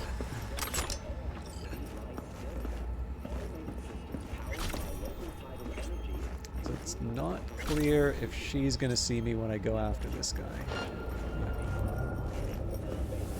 So she's gotta be the one that I take out next.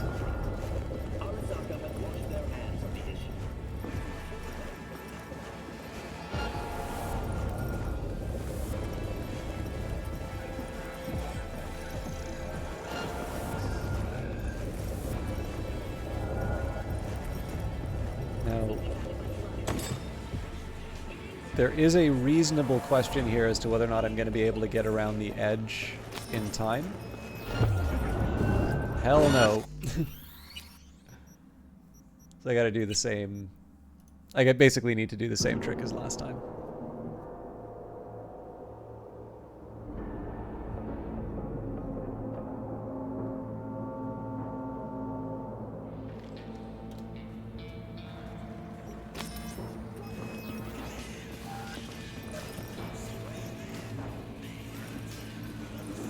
I could maybe try something like a reboot optics or that, but yeah, everybody's placement's just a little...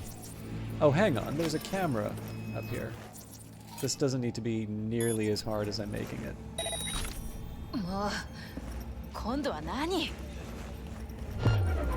Whoops.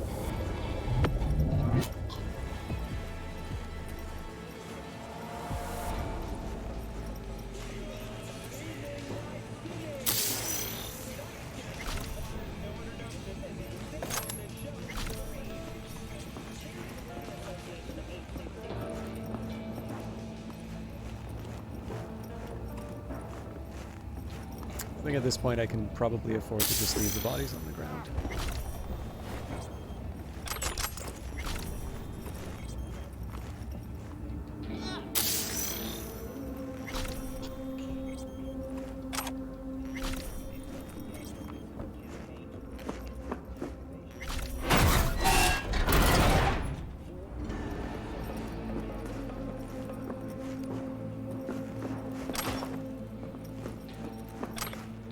Nope.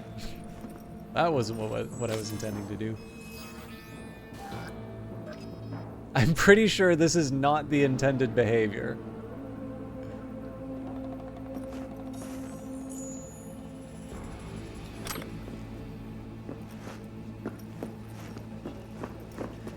And I did not appreciate there was more than one guy down below. I should have been paying closer attention to that.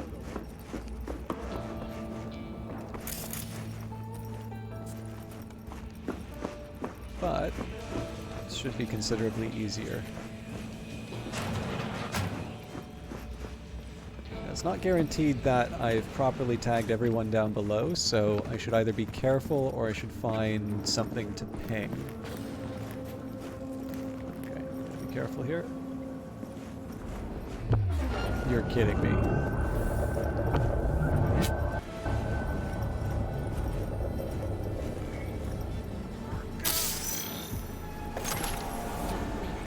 That trick works as long as they don't have the thermal vision, incidentally. I'm assuming at some point I'm going to be running into people who are not gonna fall for that. Obviously, I'm taking my sweet time protecting or rescuing the torture victim.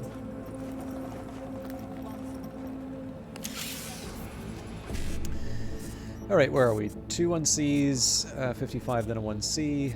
Okay, but I didn't take a look as to what the next step would be, so I ideally want an E9, but I chose the wrong one, so a 55 BD is probably the best choice. Can't even do that, so... but a 55 BD is the only real choice here. So... Again, if I'd been a little more careful, I might have been able to see. MMA tournament, all moves permitted. Racy Rob, the Executor, Massadue Coolidge, enter, bet, win, blood and adrenaline guaranteed. Up your hot lady's ass!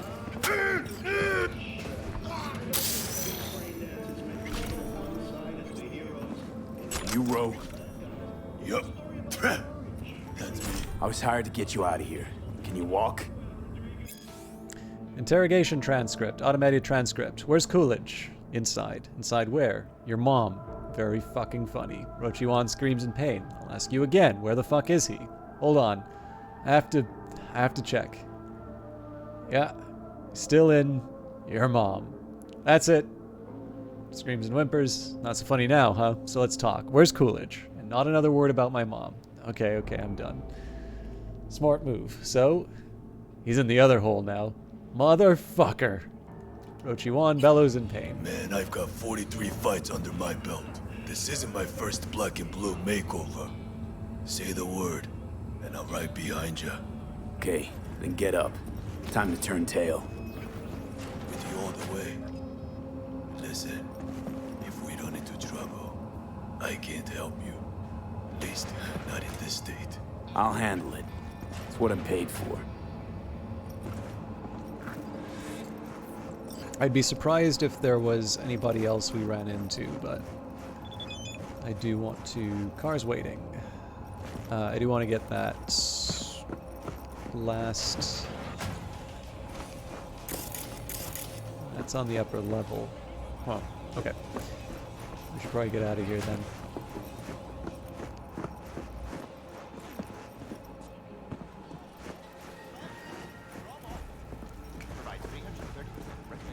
I was gonna say, I hope he knows how to use doors.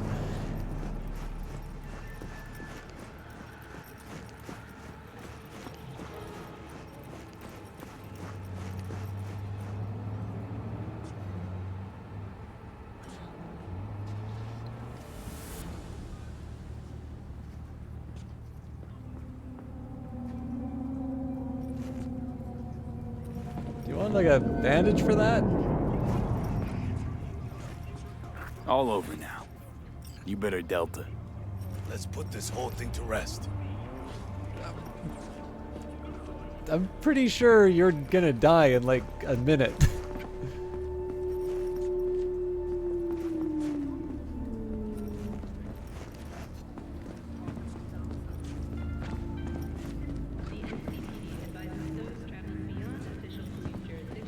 Okay.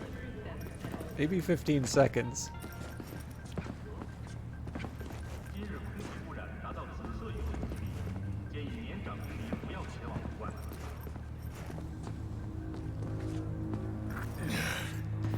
Thanks.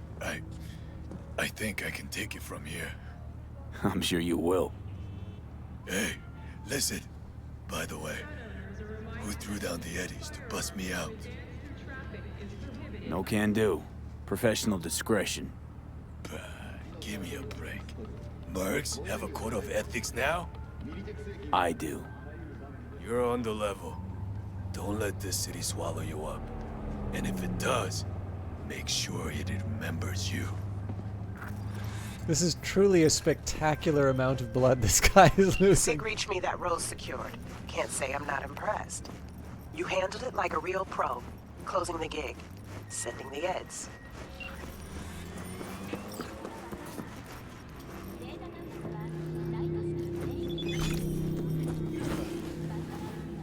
P.S. Tossed in a little well-deserved bonus at the closest drop point. Enjoy. So that's not really the reason I wanted to do the stealth thing. I wanted to do the stealth thing just because where I can, I like to do the optional objectives. But I am happy that my efforts have been rewarded.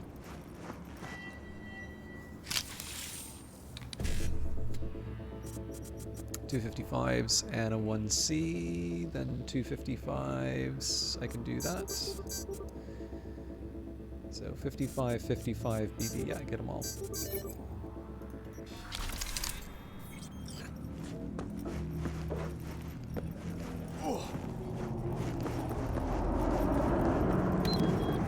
Where are you, Del?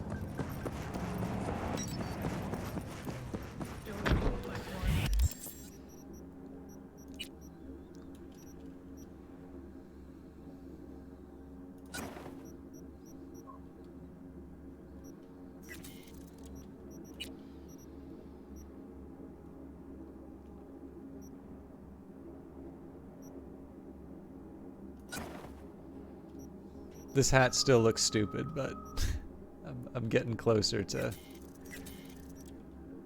something normal. Okay, not much going on with the pistols. Yeah, I think we're just gonna scrap everything.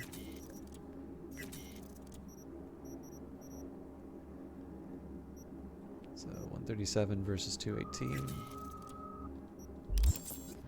The rest I can figure out later.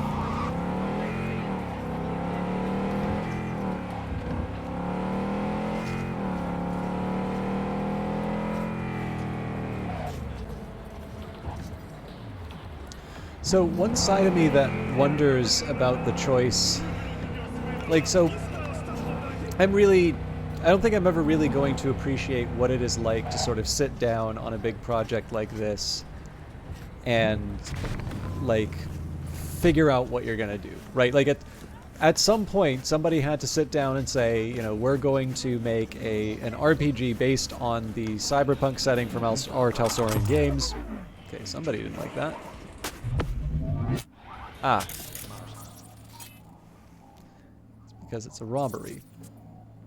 I keep forgetting that the game keeps dropping things off in...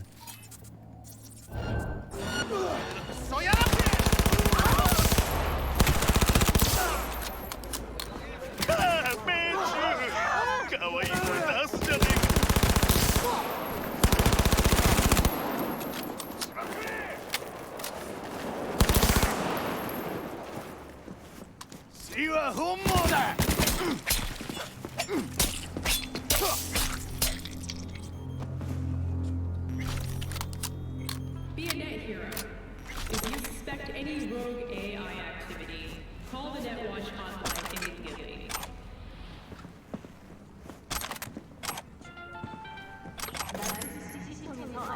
We're free.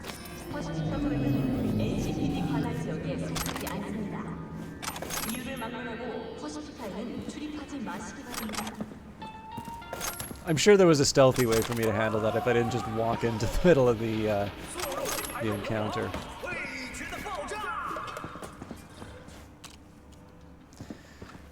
What was I gonna say?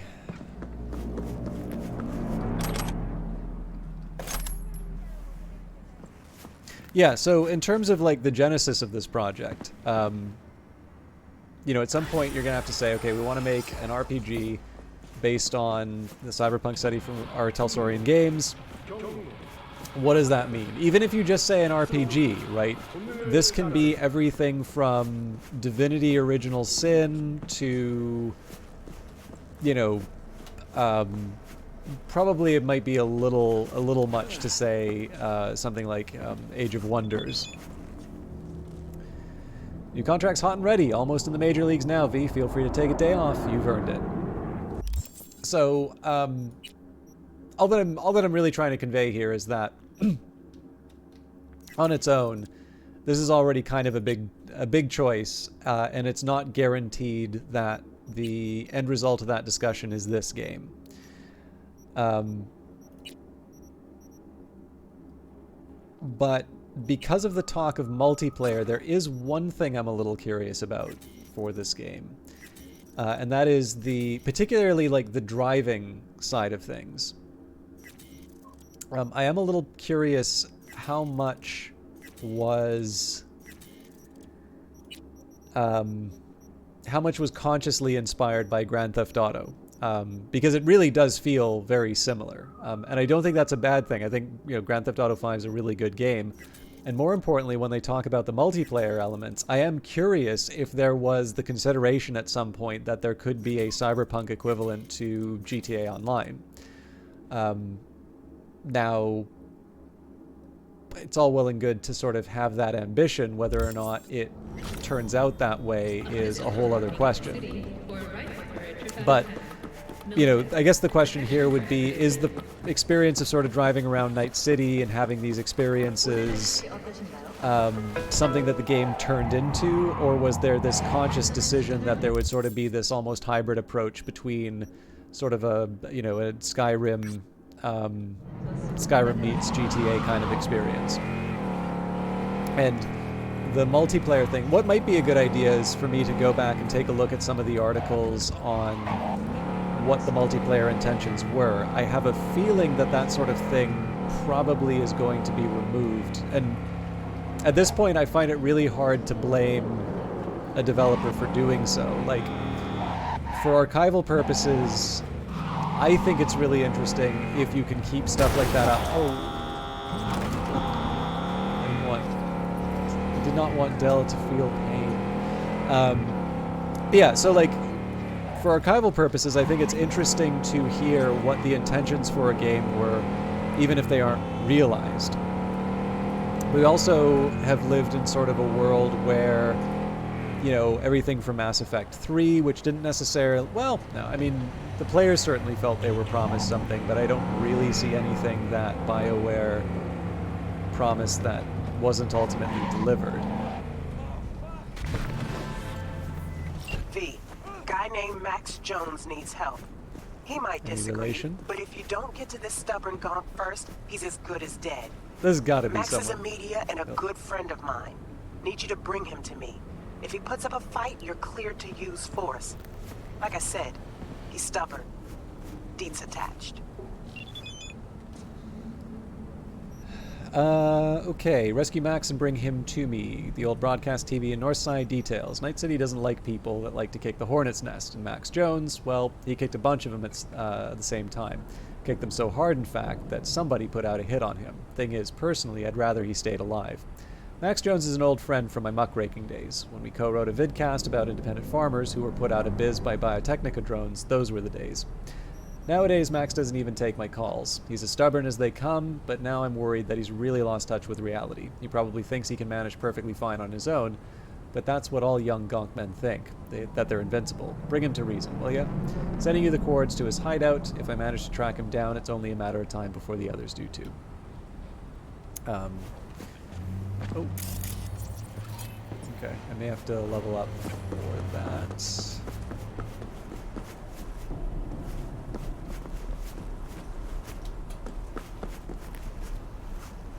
Really, I can't hop up on a garbage can?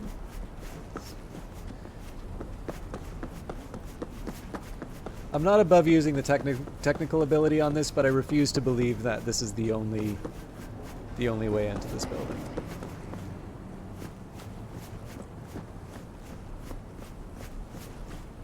Okay, there's the answer. Now what's the deal with this guy? Oh, as you were.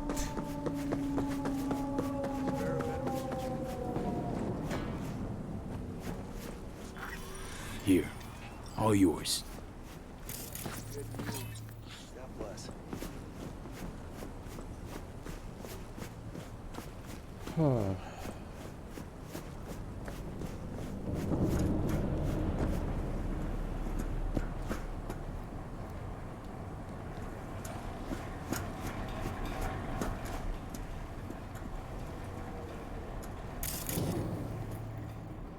Now that's surprising. This really does feel like this is supposed to be an alternate way in.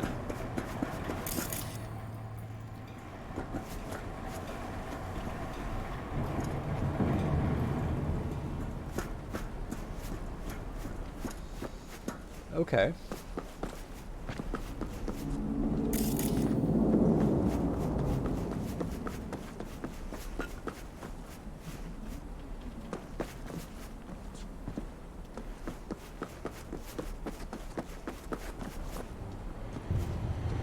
Like I said, if I have to, I don't mind upgrading the technical ability. It's just, it's actually the first time I think it's sort of put you on rails in terms of the way to solve this particular one.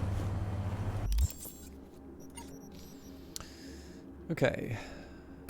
But, I mean, with 8 points, I feel...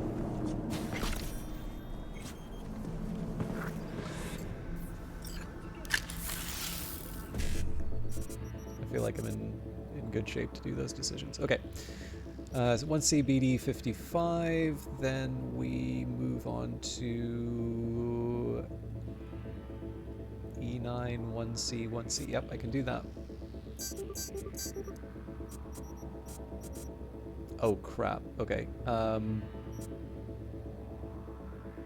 Hello.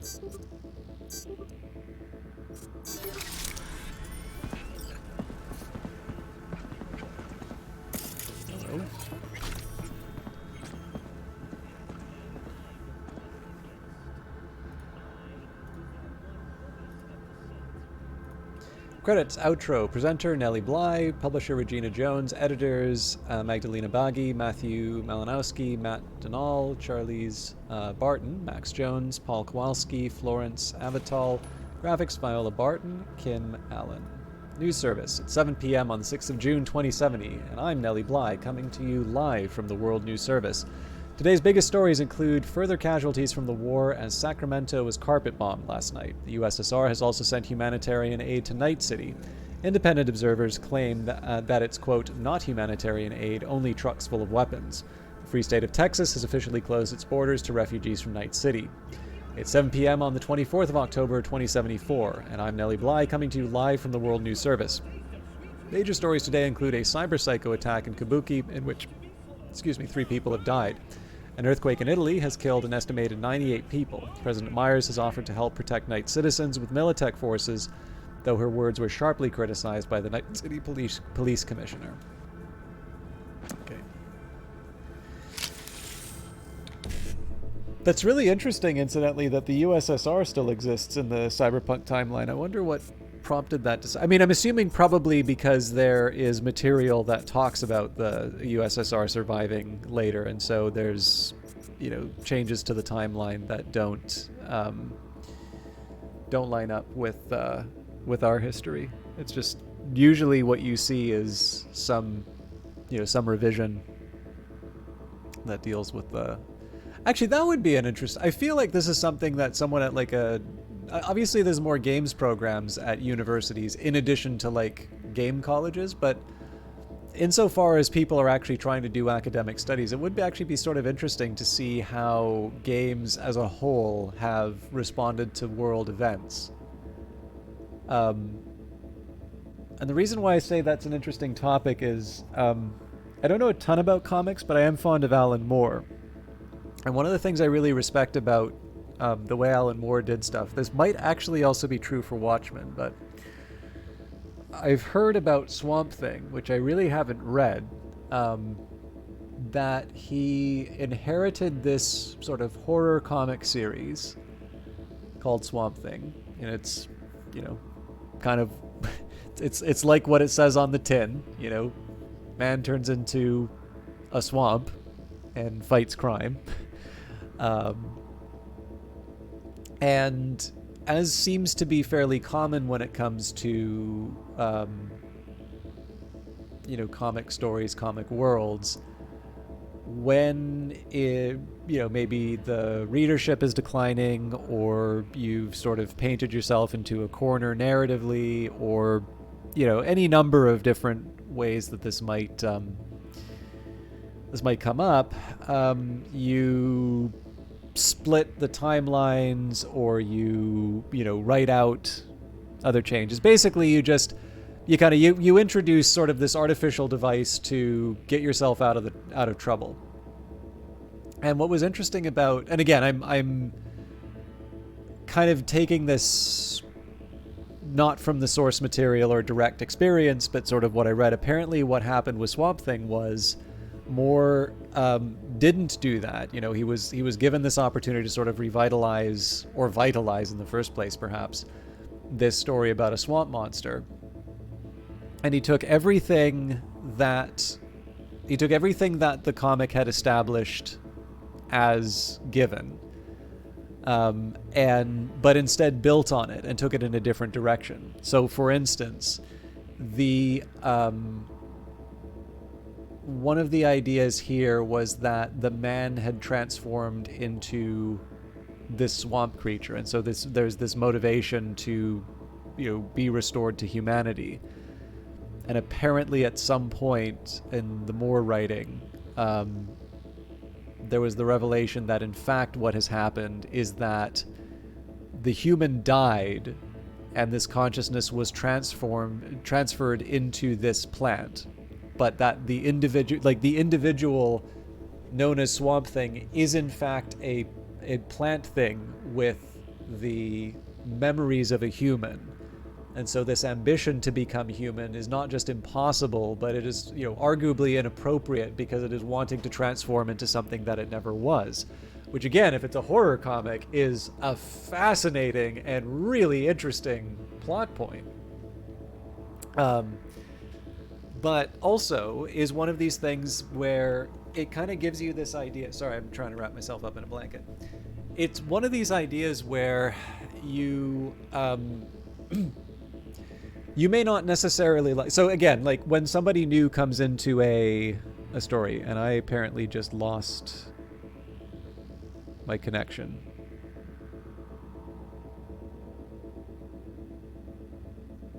What's going on here? Okay, seems like it's better. But yeah, so when you're given a new property, right? Maybe you want to put your mark on it, or maybe it's not that successful, so people are wanting you to take it in a different direction. Like, it's not. I don't think anybody can really be blamed for wanting to go in another direction with something. But I have a lot of respect for someone who is willing to hold with the constraints of the original material, but still is able to find new material to pull out of it, right? This idea that the truth is that this is a plant that wants to become human is still consistent with what had come before, because there's nothing that is establishing this as like a biological fact. I mean, you are dealing with this fairly incredible premise of a man turning into a swamp creature. And so this idea that the narrative is driven by this person wanting to restore their humanity, you can see, you're dealing with an unreliable narrator. You're dealing with someone who does conceive of themselves as human, but is in fact anything but. And so not only is that something that's still playing by the rules, but arguably is a more horrifying revelation when you do get to that. I mean, from what I understand, there's actually a number of really interesting stories that got told with that, but that's the one that I remember most distinctly from the account that was given to me, and I thought that was a fairly good twist, as well as being a really good example where you can take something that might be seen as a fairly simple and uninteresting story, and instead turning that into something quite impressive. Now again, we're not all, very few of us, in fact, I believe all but one of us is not Alan Moore. So, how many people are capable of doing something like that, I don't know.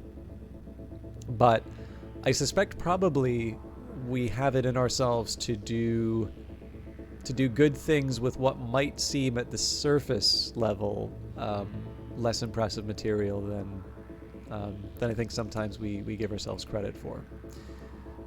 Certainly in my case, I've probably underperformed on good ideas more than I have turned passable ideas into solid ones. But neither here nor there. Okay. Also, Chunky Man Gamer, are you still around? I do appreciate your Prime, but I don't think I saw anything other than your hello. And I'm just a little nervous that I've been missing chat. Okay, I'm going to go for the E9 afterwards. So 55, 55, 1C E9, 1C 55? Yes. I'm almost at the end of a normal streaming time, but maybe I will grab some tea and go a little later tonight. I'm not sure.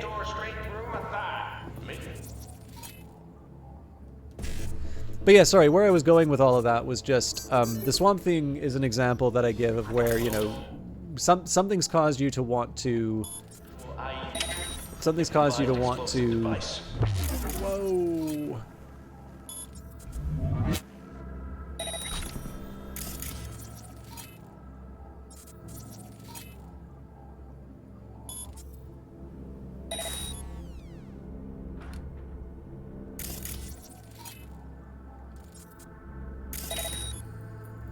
Any other surprises? Looks like there's a beam there. Nope.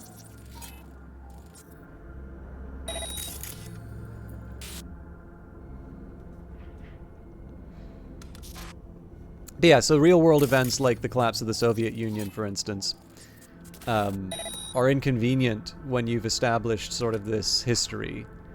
But I am kind of curious, you know, so obviously in the case of Cyberpunk, they decided to, at least as implied by the... We're barely out of the ICU when they roll up. Cameras scrolling, fresh at least from the clip that we saw, the USSR is still an ongoing, it's still a going concern. It'd be kind of interesting to know why they decided to do that.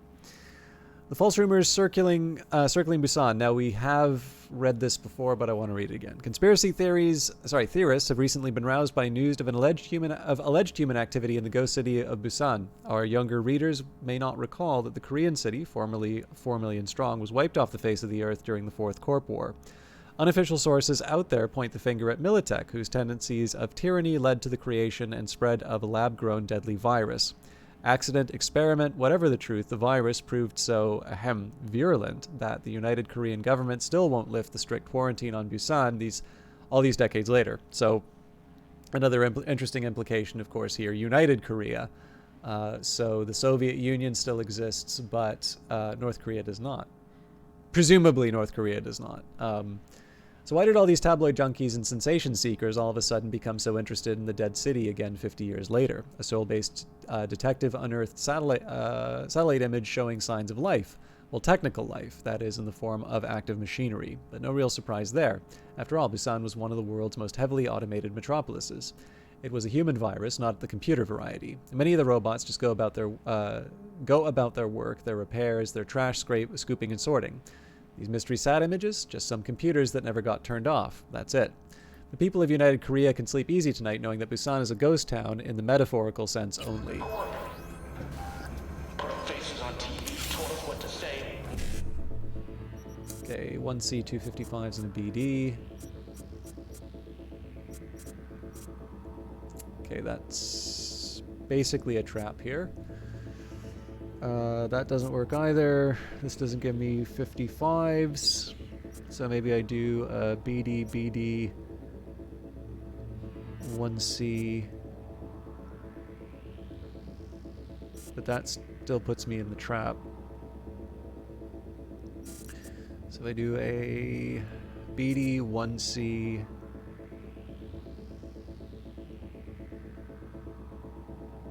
BD, 1C. 55. Okay, yeah. Okay, BD, 1C. No. BD, 1C. I screwed up.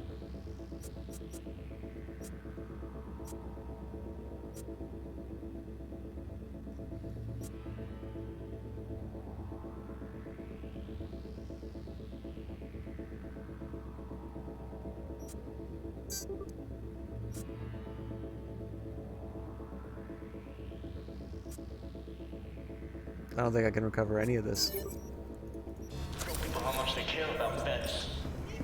It's one thing for me to actually think it through, but I actually need to make sure that I retain the. They gave us Nova implants, pre-med care. Even the big cats from the board showed up.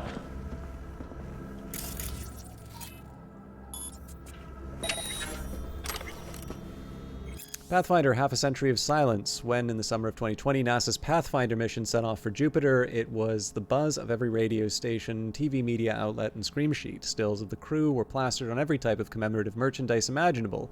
Mugs, shirts, plates, bobbleheads, bumper stickers, the list goes on. But just a week later, the steady stream of information dried to a trickle. A month later, the world had all but forgotten about them. 3 years later, and 2 years before their planned entry into Jupiter's orbit, a conflict now known as the Fourth Corporate War broke out. Cape Canaveral was one of the first strategic sites razed to the ground, NASA's Mission Control Center along with it. Pathfinder and the vast reaches of space had been cut off. When the opposing sides finally signed a truce 3 years later, Militech set its sights on re-establishing contact with the Pathfinder crew, but to no avail. Pathfinder's signal, it seemed, had been swallowed by the void of the Big Black.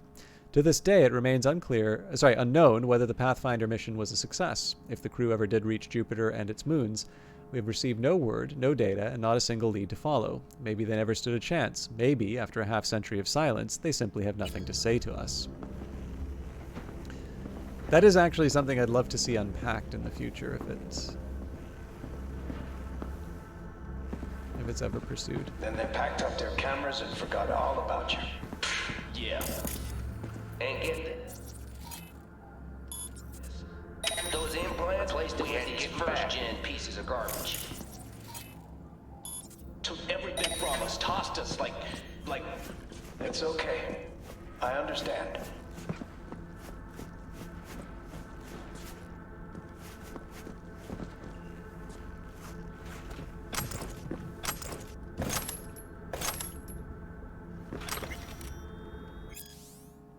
Okay, we've read this one before, but we're talking about space. So, the European Space Council, ESC, started out with seemingly noble intentions. We'll open the door to the universe, the solar system, a home to all, and so on and so forth.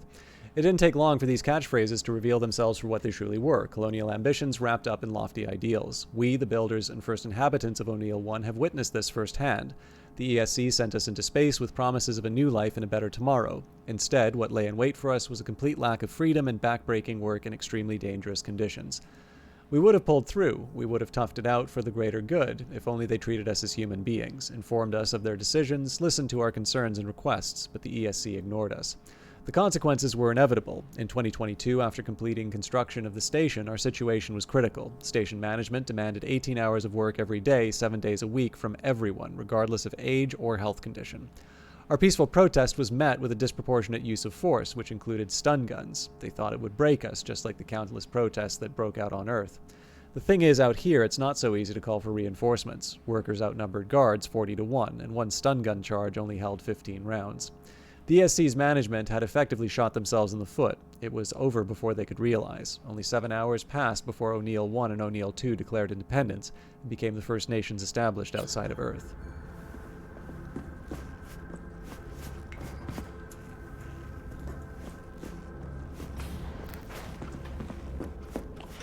You a corpo? Tell me, or I shoot. Not a fucking suit. Name's V. Regina sent me. Regina? Tell her she can get fucked. That loaded.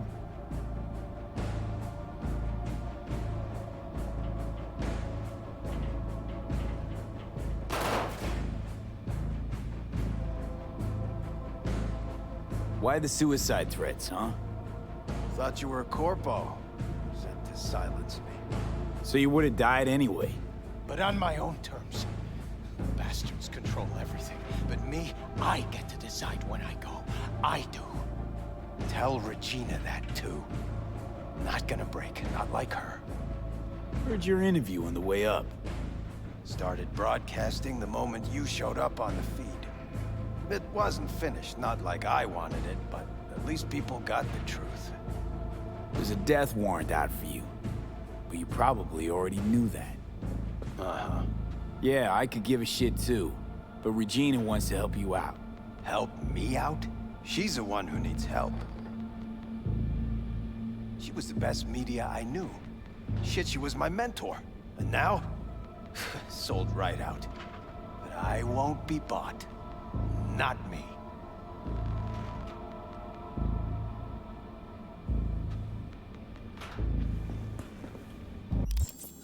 Oop, I had dialogue options. Alright, starting to look a little closer to what I should.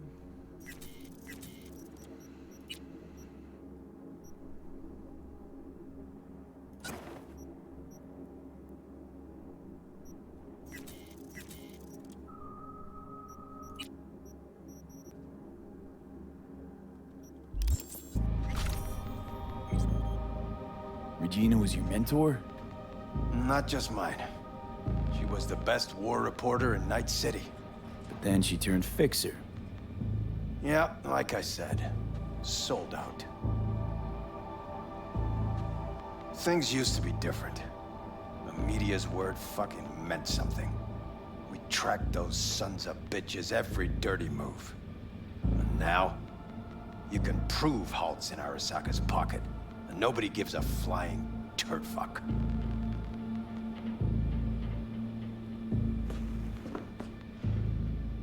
You think you're hot shit, but you might as well be a fly buzzing in a corpo's ear. So I'll keep buzzing. It's not medias they're losing sleep over. It's fixers with razor-sharp intel. The kind that'll slit your throat. Yeah, because I'm sure Regina's the one keeping Yorinobu up at night. You got an itch for the truth, don't you? If you want to know who Regina is now, what she really fights for, just go and see her. At the very least, it'd mean a lot to her. Max?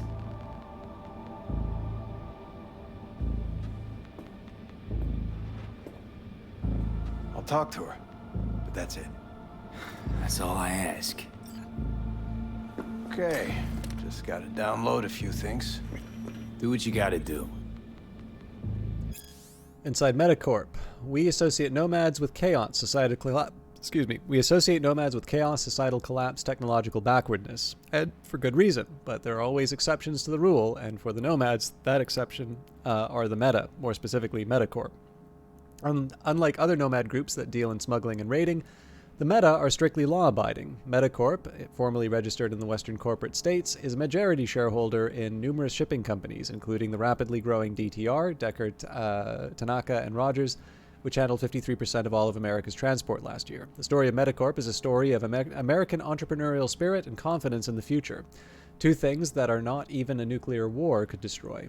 Indeed, Metacorp only proves that a new order can rise out of entropy, that the rustle of Eurodollars is capable of civilizing even the most savage barbarians.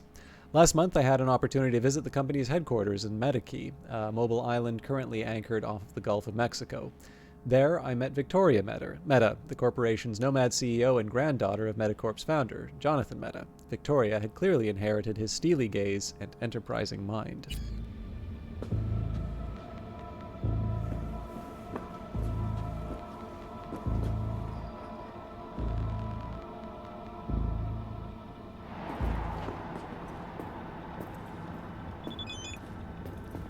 Car's waiting for you. Do not ignore this message from Regina Jones to Max Jones. Max, a job just came through and there's a very big price on your head. Somebody already took it. This isn't a fucking joke. You could be killed. Let me help you. Come to my place and I'll give you somewhere to hide until things quiet down. And listen, I know you still have a grudge against me, not without good reason, but the time has come to put all that aside, okay? Above all else, we're friends, even if our lives went in different directions. And remember, we have more in common, and I don't mean our last names, than you think. Max, I'm begging you, pick up the holo. Something to chew on from unknown to Max Joes. Hello, I'm contacting you about a matter that might be of interest to you concerning war veterans. I have evidence that the In Blood We Serve was nothing but a clever gimmick. The campaign's main goal was to help veterans, and indeed they were given help, but only temporarily. Allow me to explain. Soldiers who lost their limbs while in active duty were chipped with preem-tier implants. The problem was that after 6 months, they had to give them back to the corporation. Their veterans allowance, which was meant to last indefinitely, was also taken away. I have proof of all this, documents, stills, etc. I can also put you in touch with the veterans involved. I will send it all in 48 hours. Sounds interesting. Why me? And why do you want this information to come to light? What's in it for you? We had an interview once. You're an honest vulture. I know it. As for my reasons, let's just say that I have them and leave it at that. I'd rather focus on how what I'm telling you is true and that good people were exploited. Tomorrow I'll start transferring the files on the In Blood We Serve program.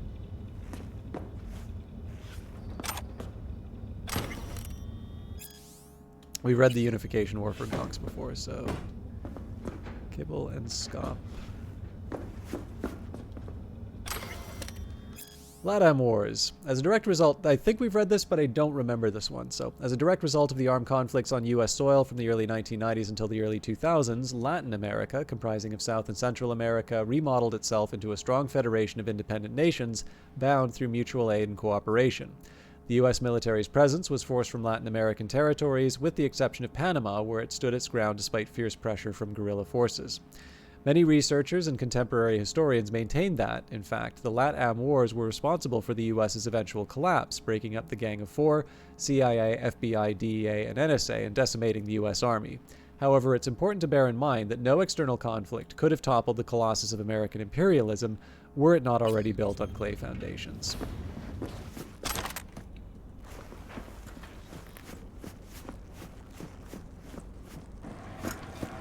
Ah, so this is why we couldn't open it. Are you at it again? Jesus.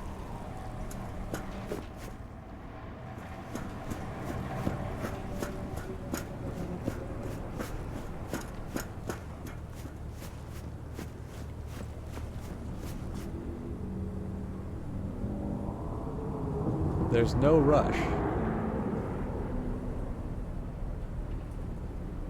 Chauffeur? What's next? Champagne? Black market synth cigars? No time to waste. Let's go. Take care, Max. Yeah, you too.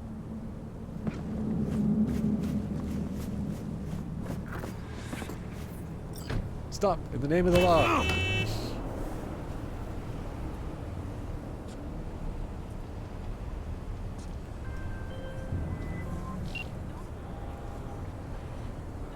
Thanks for the help. Glad you got through to that stubborn mule.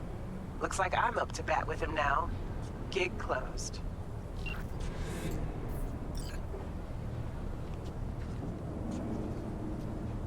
Where's my Delamade? Thanks again for handling the issue in good faith. I'm tossing in a little extra. You can collect it at a drop point.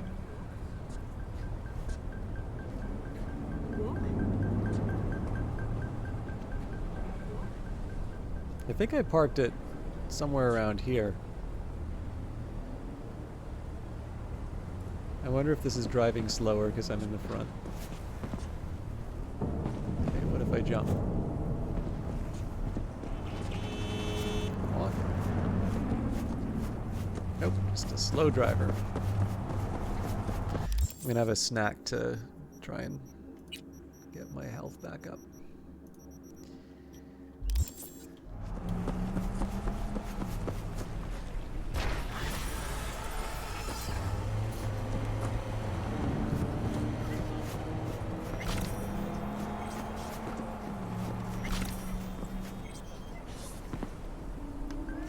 Okay, so what I think I'm going to do here, I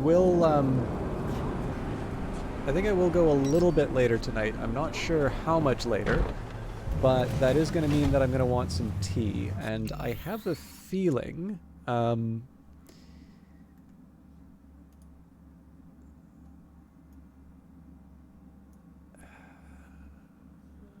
don't normally like checking the numbers while I'm broadcasting. But I have a feeling I'm probably kind of solo on this at the moment. Let's just take a look. Yeah. So to the the few of you who are hanging around. Well, actually, sorry, that's not entirely true. It does look like, at least in terms of the people present in chat. I'm going to need a quick minute for myself just to get a little... just a little something to drink in that. I am going to run ads, and the main reason for this is that for the people who will be coming in for the last little bit, that'll at least stop the pre-roll for them. So if you have been hanging out and enjoying the stream, or even not enjoying the stream, it's not a bad time to sort of get up, have a stretch yourself, maybe get something to drink. I'm probably going to need about 4 or 5 minutes just to let the kettle boil. And honestly, I've been sitting for a really long time, so I just... I want to just move, so I will see you all in a little bit, and yeah, whatever you do, don't watch the advertising.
Thank you all for your patience. Oh, hello, cat. Sorry. There's a really charming little cat. It's very... Sorry, it's very cold out, and there's a lot of snow. Sorry, just give me a second.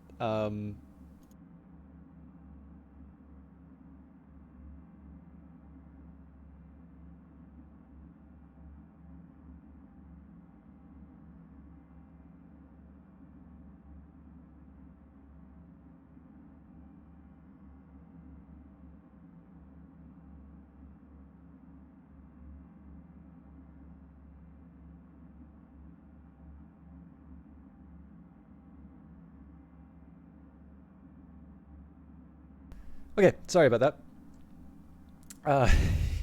I'm not accustomed to seeing seeing sudden cats appear outside the window, but there you have it. But yeah, no, I hope that I hope that animal finds what it's looking for, because I do feel a little bad that it might be cold. What was I going to say? Yeah, so that is in fact the reason why I've been drinking so much tea. This might be the last one Regina has for me.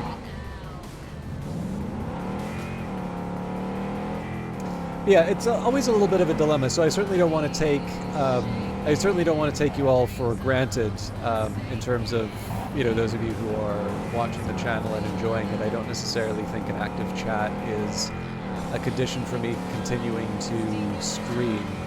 But when I do wind up in a situation like this, I'm always curious if I should keep going for the simple reason that there may be people who want to see stuff.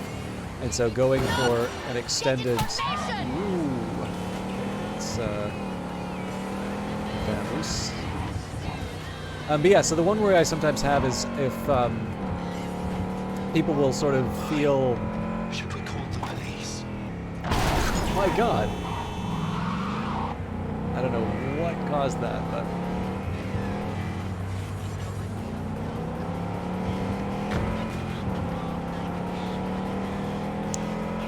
anyways, yeah, so I sometimes just feel a little self-conscious that maybe people might want to see some stuff, and if I go longer, I'm potentially making it a little bit harder for people to experience the content. But then again... Hey, quick gig. Maelstrom Klepton Malorian van, they're holding... Address I attached. Go there and nab the shard from that van.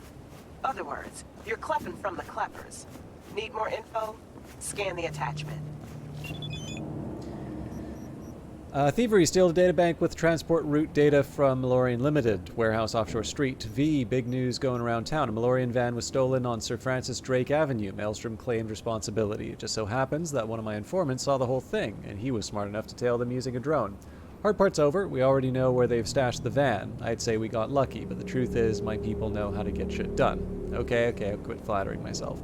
Go to the chop shop and find a databank in the van that has Malorian's transport route data. The gangers have no idea it's worth more than all the cargo that they're sitting on.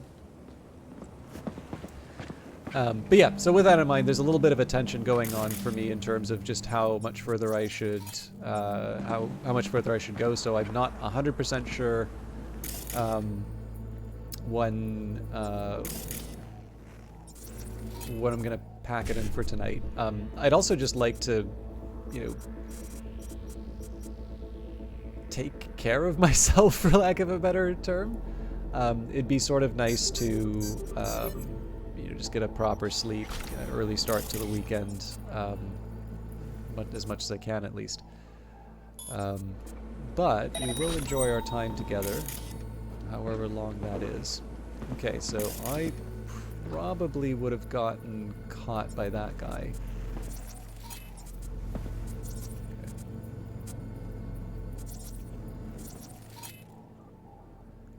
Be careful about that.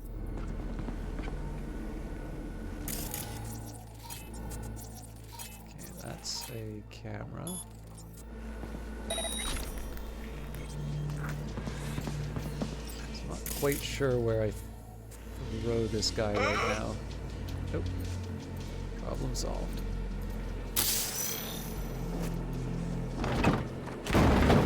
Sorry, one of the things I was going to say before, I probably said this in a previous run. I like the slang "klep."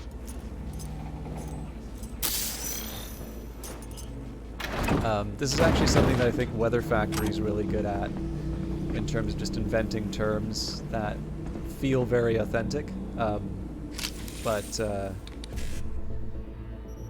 in this case here, klep, like klep's a good one. I've heard, I don't know if this is strictly true, but so E9BD. But I've heard that goodbye is actually an abbreviation of God be with you. And you can, especially if you've read like old English stuff. Actually, you know what? I'm tempted to give you an example of really old English.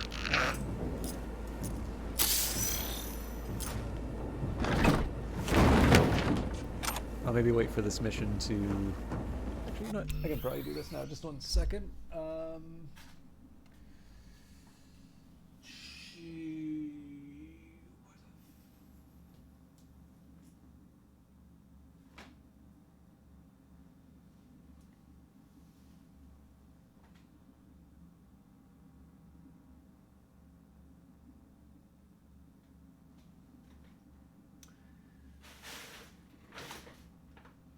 I have a bunch of like English texts.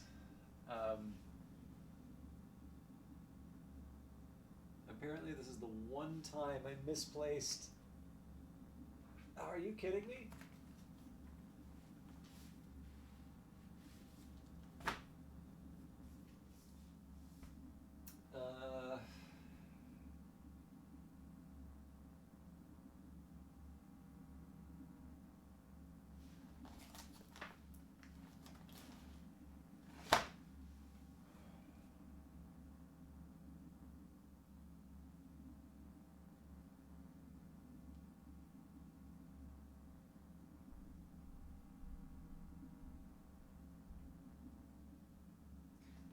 Alright, I could have sworn I had this thing in arm's reach. I'm going to search one more place and then admit defeat. Oh, here it is. It was in arm's reach, but I put something else on top of it. Okay, so chances are in school you had to do the Canterbury Tales. In fact, I've had to do it in more than one context. But the first time that I did the Canterbury Tales, it was in translation. However, if you are in a university level English class, you don't get it in translation. So I'm reading out of the Norton Anthology of English Literature. This is an older edition, so this is the 8th edition. I think it's on 10th now. And then if you read something like... Beowulf would be an example, but I suspect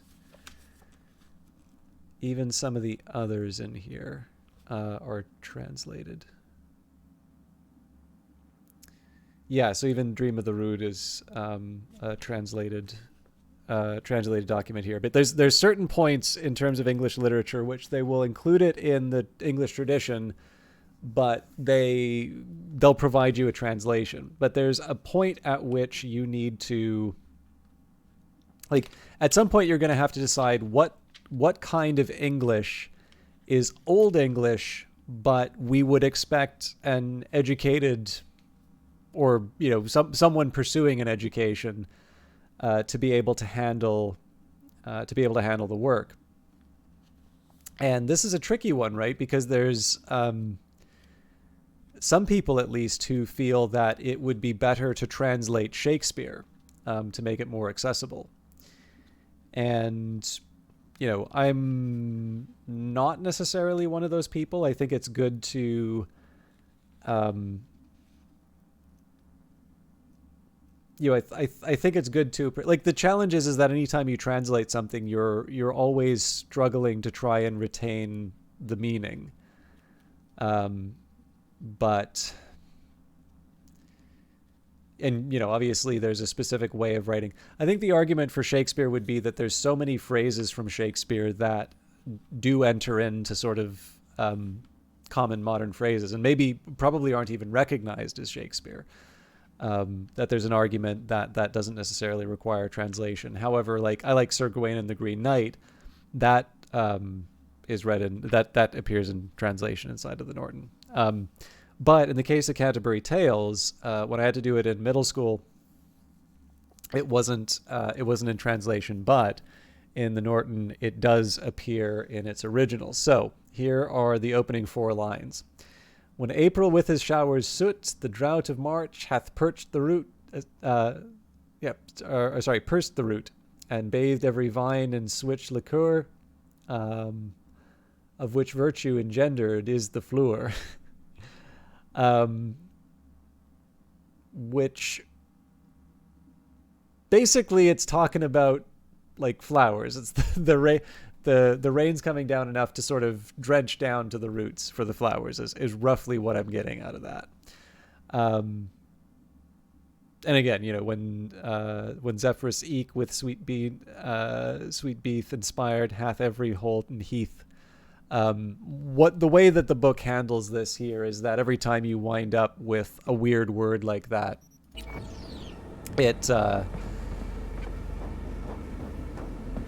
it'll give you a translation. So it's essentially here you start to sort of pick up some of the words. So like, why am I going on about this, right? This is Old English. We're playing a game that's set in 2077.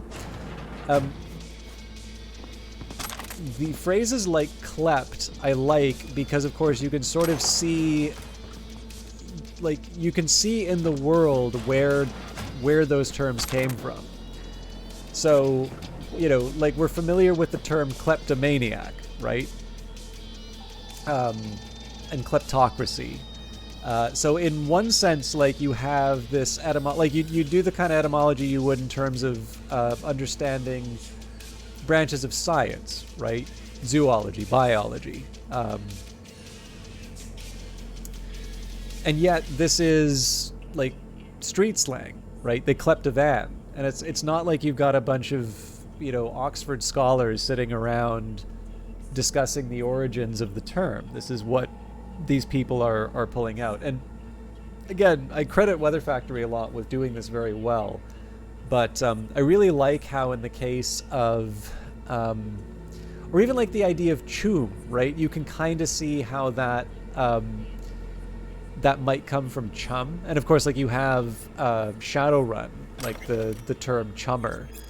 Again, it's just one of these things where there's an authenticity to the phrase that makes you really believe that this is something that over the course of time sort of entered the vernacular.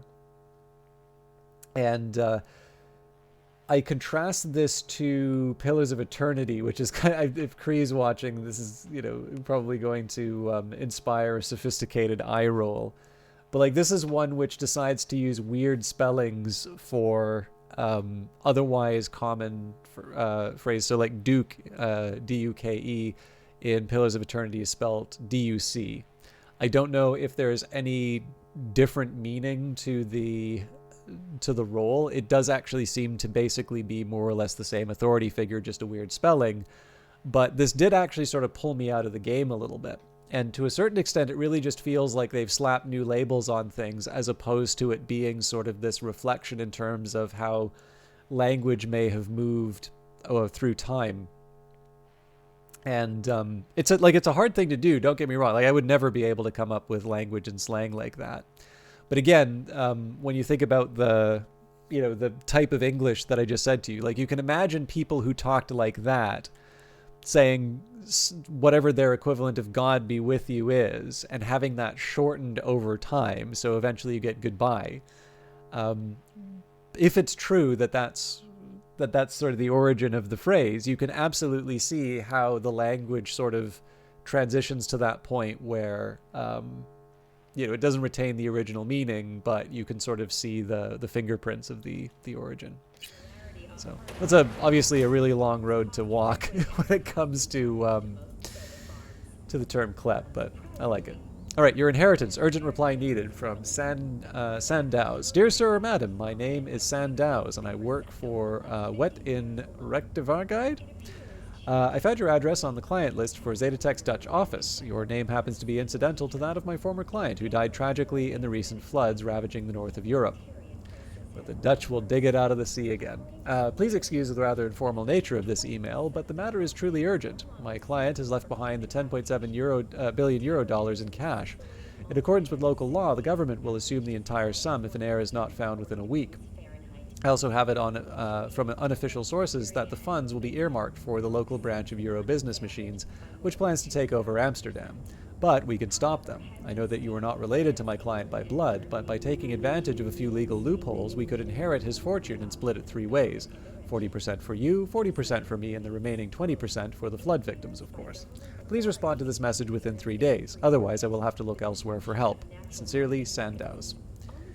Your inheritance. Alright, so is this the same? Nice, okay. Dear Sir or Madam, I believe this is just changing the, oh no, my bad. Sorry, I thought they were changing from Euro Business Machines to Zetatech, but... Another detail that I've wanted to pull from the Cyberpunk world is how IBM changed to EBM. I'm assuming copyright reasons, or basically just IBM not being cool with appearing in the setting is the origin of that change, but I'm kind of curious. Obviously, they would want to do an in-universe reason for a transition like that. And I'm pretty sure it's covered in the 2020 rulebook.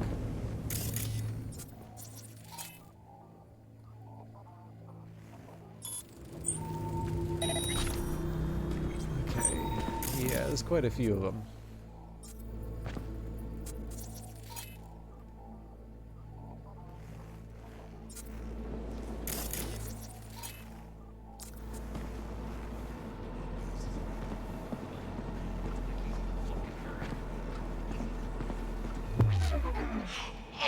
Uh-oh. Okay, it's not gonna let me disable it, but that's fine.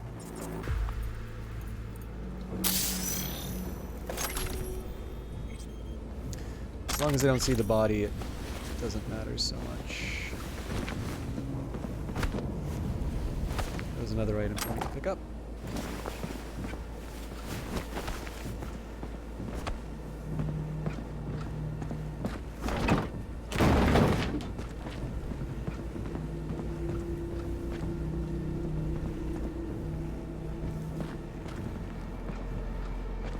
Might be an idea for me to just get to the higher ground.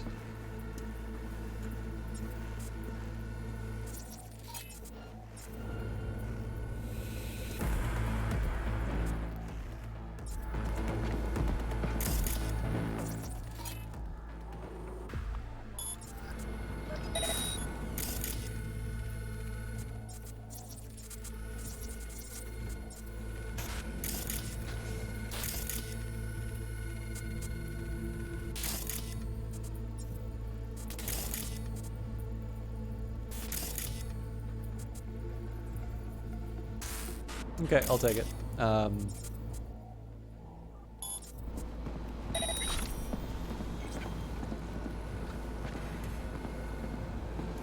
can hear it, I just can't see it.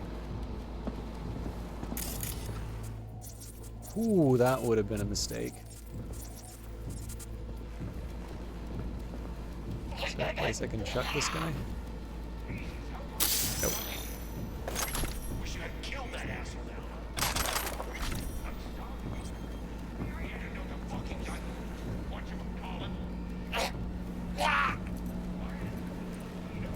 I'm just gonna throw him into the back of the room to minimize the chance of discovery. Unless I put the body in a container, there's always a chance of being discovered. But archive conversation: Harry Leon and Andrea Allen got the target and the truck we jacked. There's some kind of data carrier. Who knows what it is? I can't connect to the POS. Could you send someone over to take a look? Now's not a good time. All my people are occupado. Maybe someone in the Totentas has a sec. I'll ask around. Just got word, no can do. Just take it for now. Deal with it later.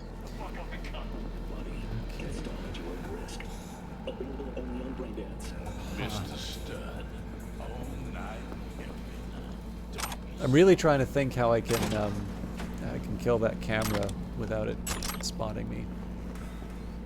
As long as I remember to deal with it, it's fine. The thing is, I never remember to deal with them. Okay, double E9 BD1C.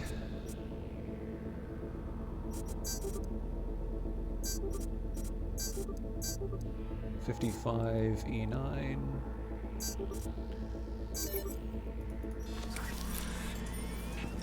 Obviously, where I can, bottom to top is ideal. All three is best, but if I have to give up something, clearly the smallest return is the one I want to focus on. There's a couple guys outside. I'm not as worried about them.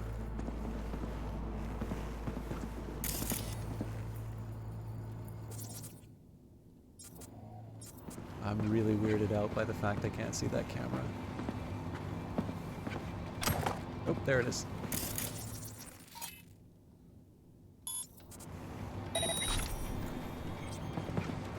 So getting rid of this guy's probably the right call. If he turns around, though, I'm in trouble. Crap. I might be able to get out of it. Woo! Butterflies in my stomach.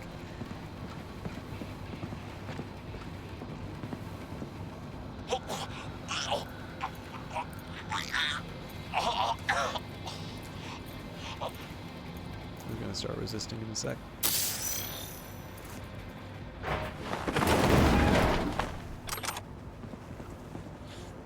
So again, a couple people outside still. I'm not gonna do the mission objective until the place is cleared out.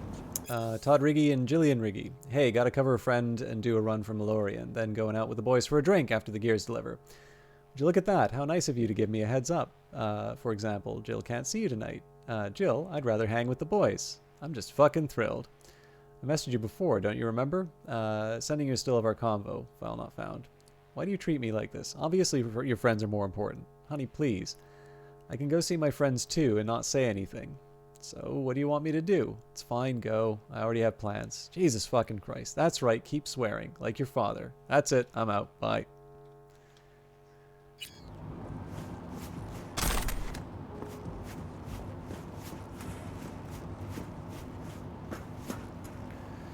Okay, so I want to be careful because there is a security camera as well as people looking...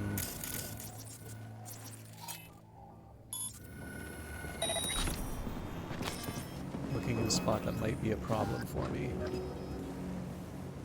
I'm gonna make kind of a Hail Mary run on this and throw him in the garbage. Okay, good. This guy should be more straightforward to deal with.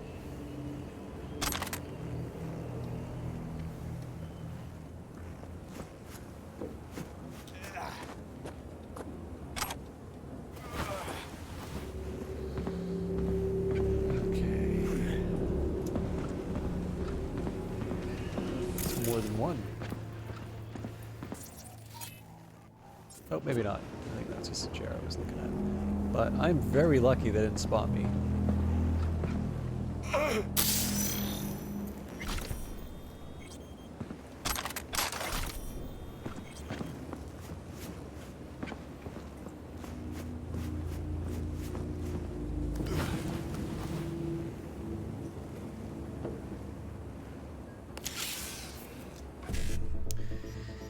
Okay, E955 11C.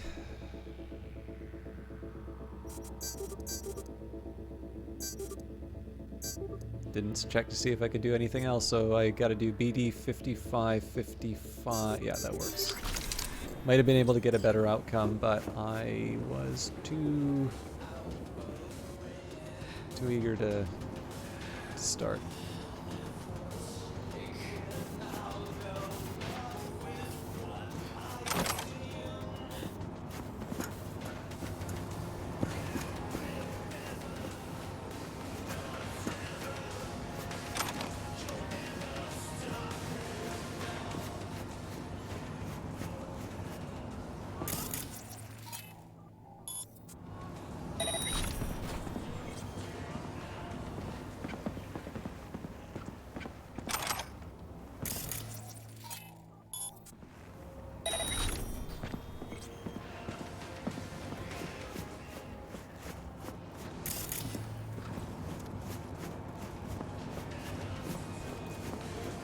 I tend to notice that I miss out on a lot of like obvious stuff lying around that I can claim. So it's just nice to do a little bit of a follow-up to make sure I haven't gone too nuts.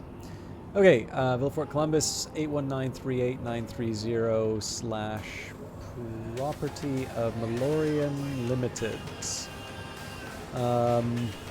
Bunch of logins. Okay, so basically it's showing the incompetence of the of Maelstrom and sending out an SOS. So there's the data bank. And we just walk. So presumably in like the original conception, I'm assuming the expectation is not going to be that I sort of clear out every area like this. One of the reasons I do it this way is not even just for safety and security, but like whether I'm looking for crafting material or cash, one of the simple facts is that it's the return on a mission for me is higher if I clear everyone out than if I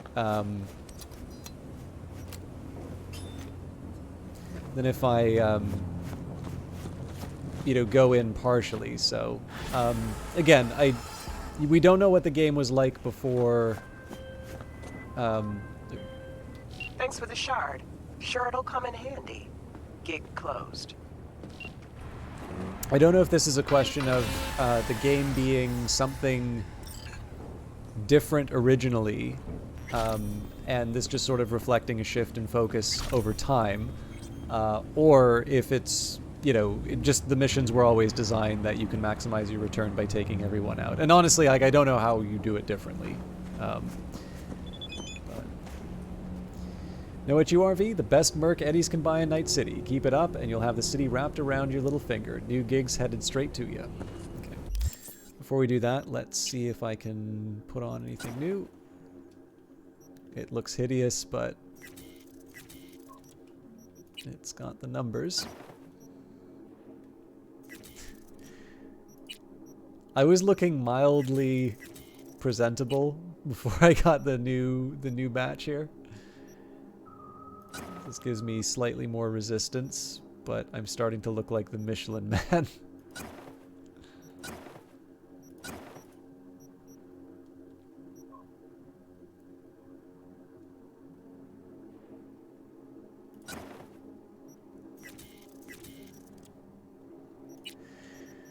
Okay, this revolver is better, but oh man, and two. Okay, normally I've gone for pistols, but I think in this particular case I'm willing to switch out on this revolver. So 1.8, definitely want the range on this thing.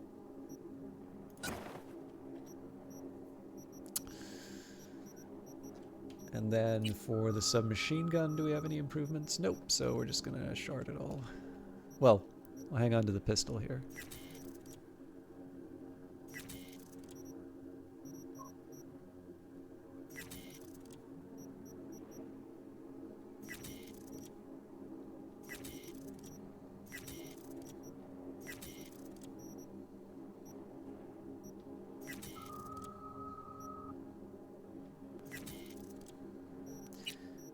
Probably better if I just sort by DPS at this point, but I'll not worry about this quite yet.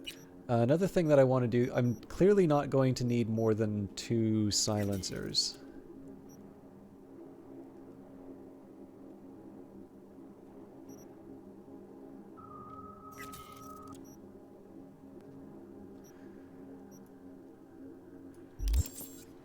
Yeah, it is weird to be using a revolver.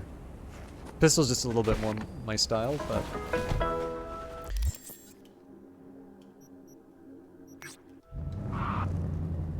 it is kind of funny, like when pistols are something other than a sidearm in a game, I feel like they are made to be more powerful than they are. On the other hand, when you play video games, it very often requires more than one shot to take down an enemy, so I think if we're going to criticize for reality, there's maybe a few more steps before the relative power of weapon. I certainly would not want to be shot with any gun. So, you know.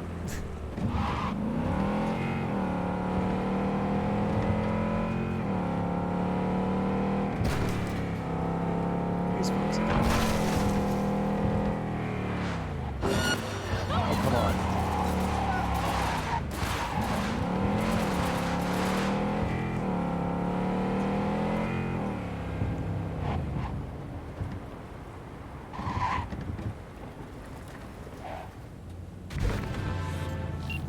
There's a Mox. Something isn't right with her.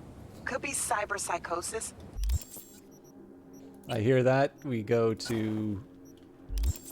My client's in danger. You need to get him out of it. Good. We'd really appreciate your help on this. Deets attached. Non-lethal means. Okay.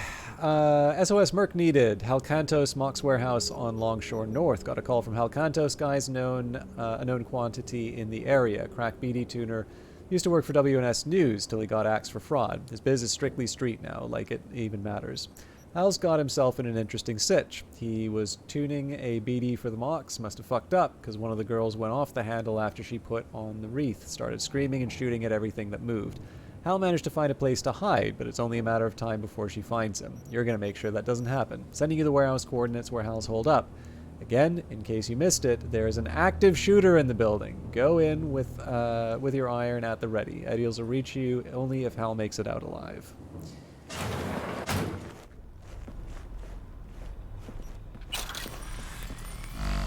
I'm trying to keep this thing off the screen as much as possible. Like, I realize that this is okay as far as Twitch is concerned, and there's some provisions in YouTube for this sort of thing, but I don't know, like, it's nice to... Okay. I'm thinking, yeah. I'm gonna leave that door for a little bit. BD location. Hal, the girl the Mox was looking after. She's dead. Someone dragged her into doing XBDs and fried her brain like an egg. We want to find out who is scrolling them. Only lead we have so far are the BDs. You have to isolate its code to extract the original AV layer. Can you take care of it? The faster the better. We're running short on time. Bex. Alert, you've been attacked. Warning, malware detected. Your computer has been attacked by 3 demons. Our system detected 2 attempts to obtain your personal data. 1 attempt to corrupt your neural processor. Immediate action required. Our quick threat neutralization software can prevent identity theft and implant hijacking. Remember, hostile netrunners can infiltrate your nervous system and force you to commit terrible crimes such as fraudulent bank transfers, assault, theft, or armed robbery and suicide. To protect yourself, click the Scan Now button. Our sophisticated anti-demon software will eliminate all threats immediately. If you do not scan in the next 5 minutes and 17 seconds, your operating system may suffer irreversible damage. Protect yourself now.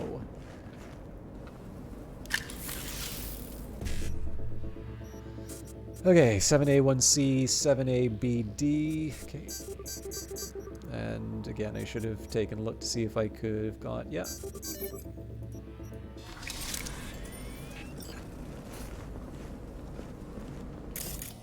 That's almost certainly the one I'm looking for.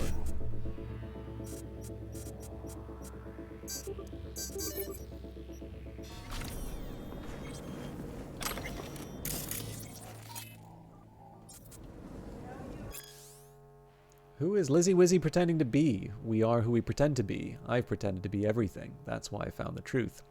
Lizzie Wizzy is an artist par excellence. Her work includes award-winning albums and concert tours, film appearances, as well as, for lack of a better term, conceptual performance art. Her latest artistic obsession features the medium of brain dance. In recent interviews, Lizzie has mused about the boundary between our documentation of reality versus our active shaping of it. Could that mean that Lizzie Wizzy plans to scroll her own BD? We can only dream. The chance to live just one day in her chrome skin. Fans would go wild.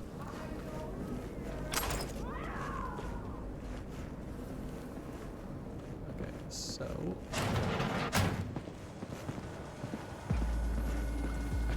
Where are you? Mom, where?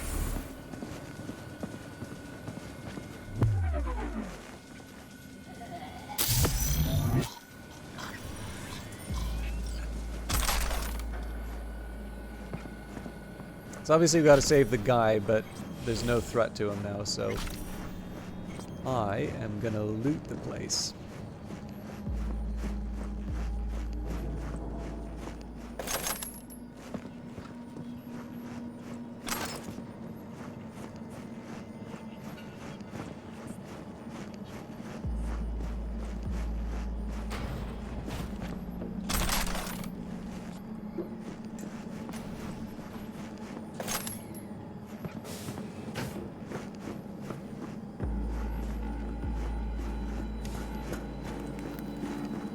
Who are you? Not a doc, by chance, are you? Regina sent me. Of course. Always has her finger on the pulse. I didn't kill the cyber psycho though. The hell happened here? Hal was supposed to crack a BD for us? And he did. At least he said so. But it all went sideways. When Annie dove into it, never heard her scream like that before. She snapped. Well, you can guess the rest. Hal Cantos, where is he? Not sure, but probably downstairs somewhere. Told him to hide. So, the girl. Dead. I know. We're synced on the same net. You had no choice. Don't sweat it. So, yeah, I wish... So, again, I'm assuming that this is probably something that was originally intended to be expanded on, that there would be more consequences for certain actions, but it feels like the Cyber Psycho events... it feels like the Cyber Psycho events don't produce... Oh, hello.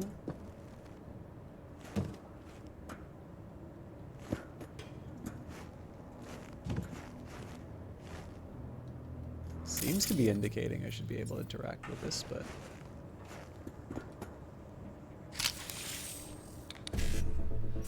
So, like, the Cyber Psycho events credit me for non-violently resolving them, even though it seems pretty clear I haven't. I really blew this one. There's got to be a different, like, there's got to be something else that I can interact with. Like, I don't think I've ever been able to directly hook into... Well, sorry, that's not true. There are people who've hooked into me, but yeah, I'm assuming I'm not supposed to hack a corpse. What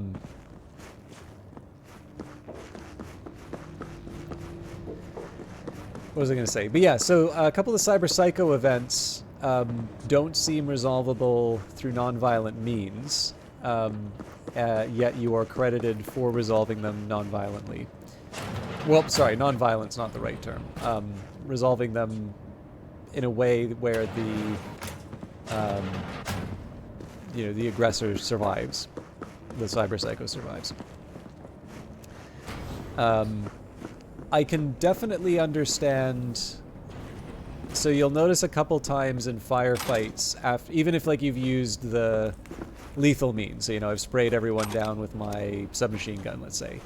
You'll definitely see a few people sort of writhing on the ground. I think you are given the option of like finishing the job, which always strikes me as a level, like, it's interesting that games include that, but I always kind of wonder about that as an option. I'm like, I'm just not that mean as a person to want to kill someone like that. But I mean, even as a video game character. But yeah, like the distinction between like killing a character and you know, incapacitating them doesn't really seem to mean that much. You alive? Shh, not so loud. That psycho, you deal with her? Sure did. You can come out now. Finally. Man, I thought Sorry for the slurp. You know when you open your eyes in the morning and think, this is gonna be a shitty day? That nothing will go the way it should? Well, this was one of those days. Wished I just stayed in bed. The other girl, the one upstairs. She's alive, but she's in a bad way. Bleeding. Think you can put her back together? I can't, but Regina'll send someone around. It'll all be okay.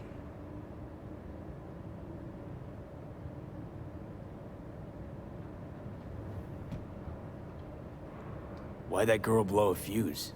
Why do people get cyberpsychosis? Who the fuck knows? And nobody's too keen on finding out. Well, that's my job done then. Till next time. Next time? I fucking hope not.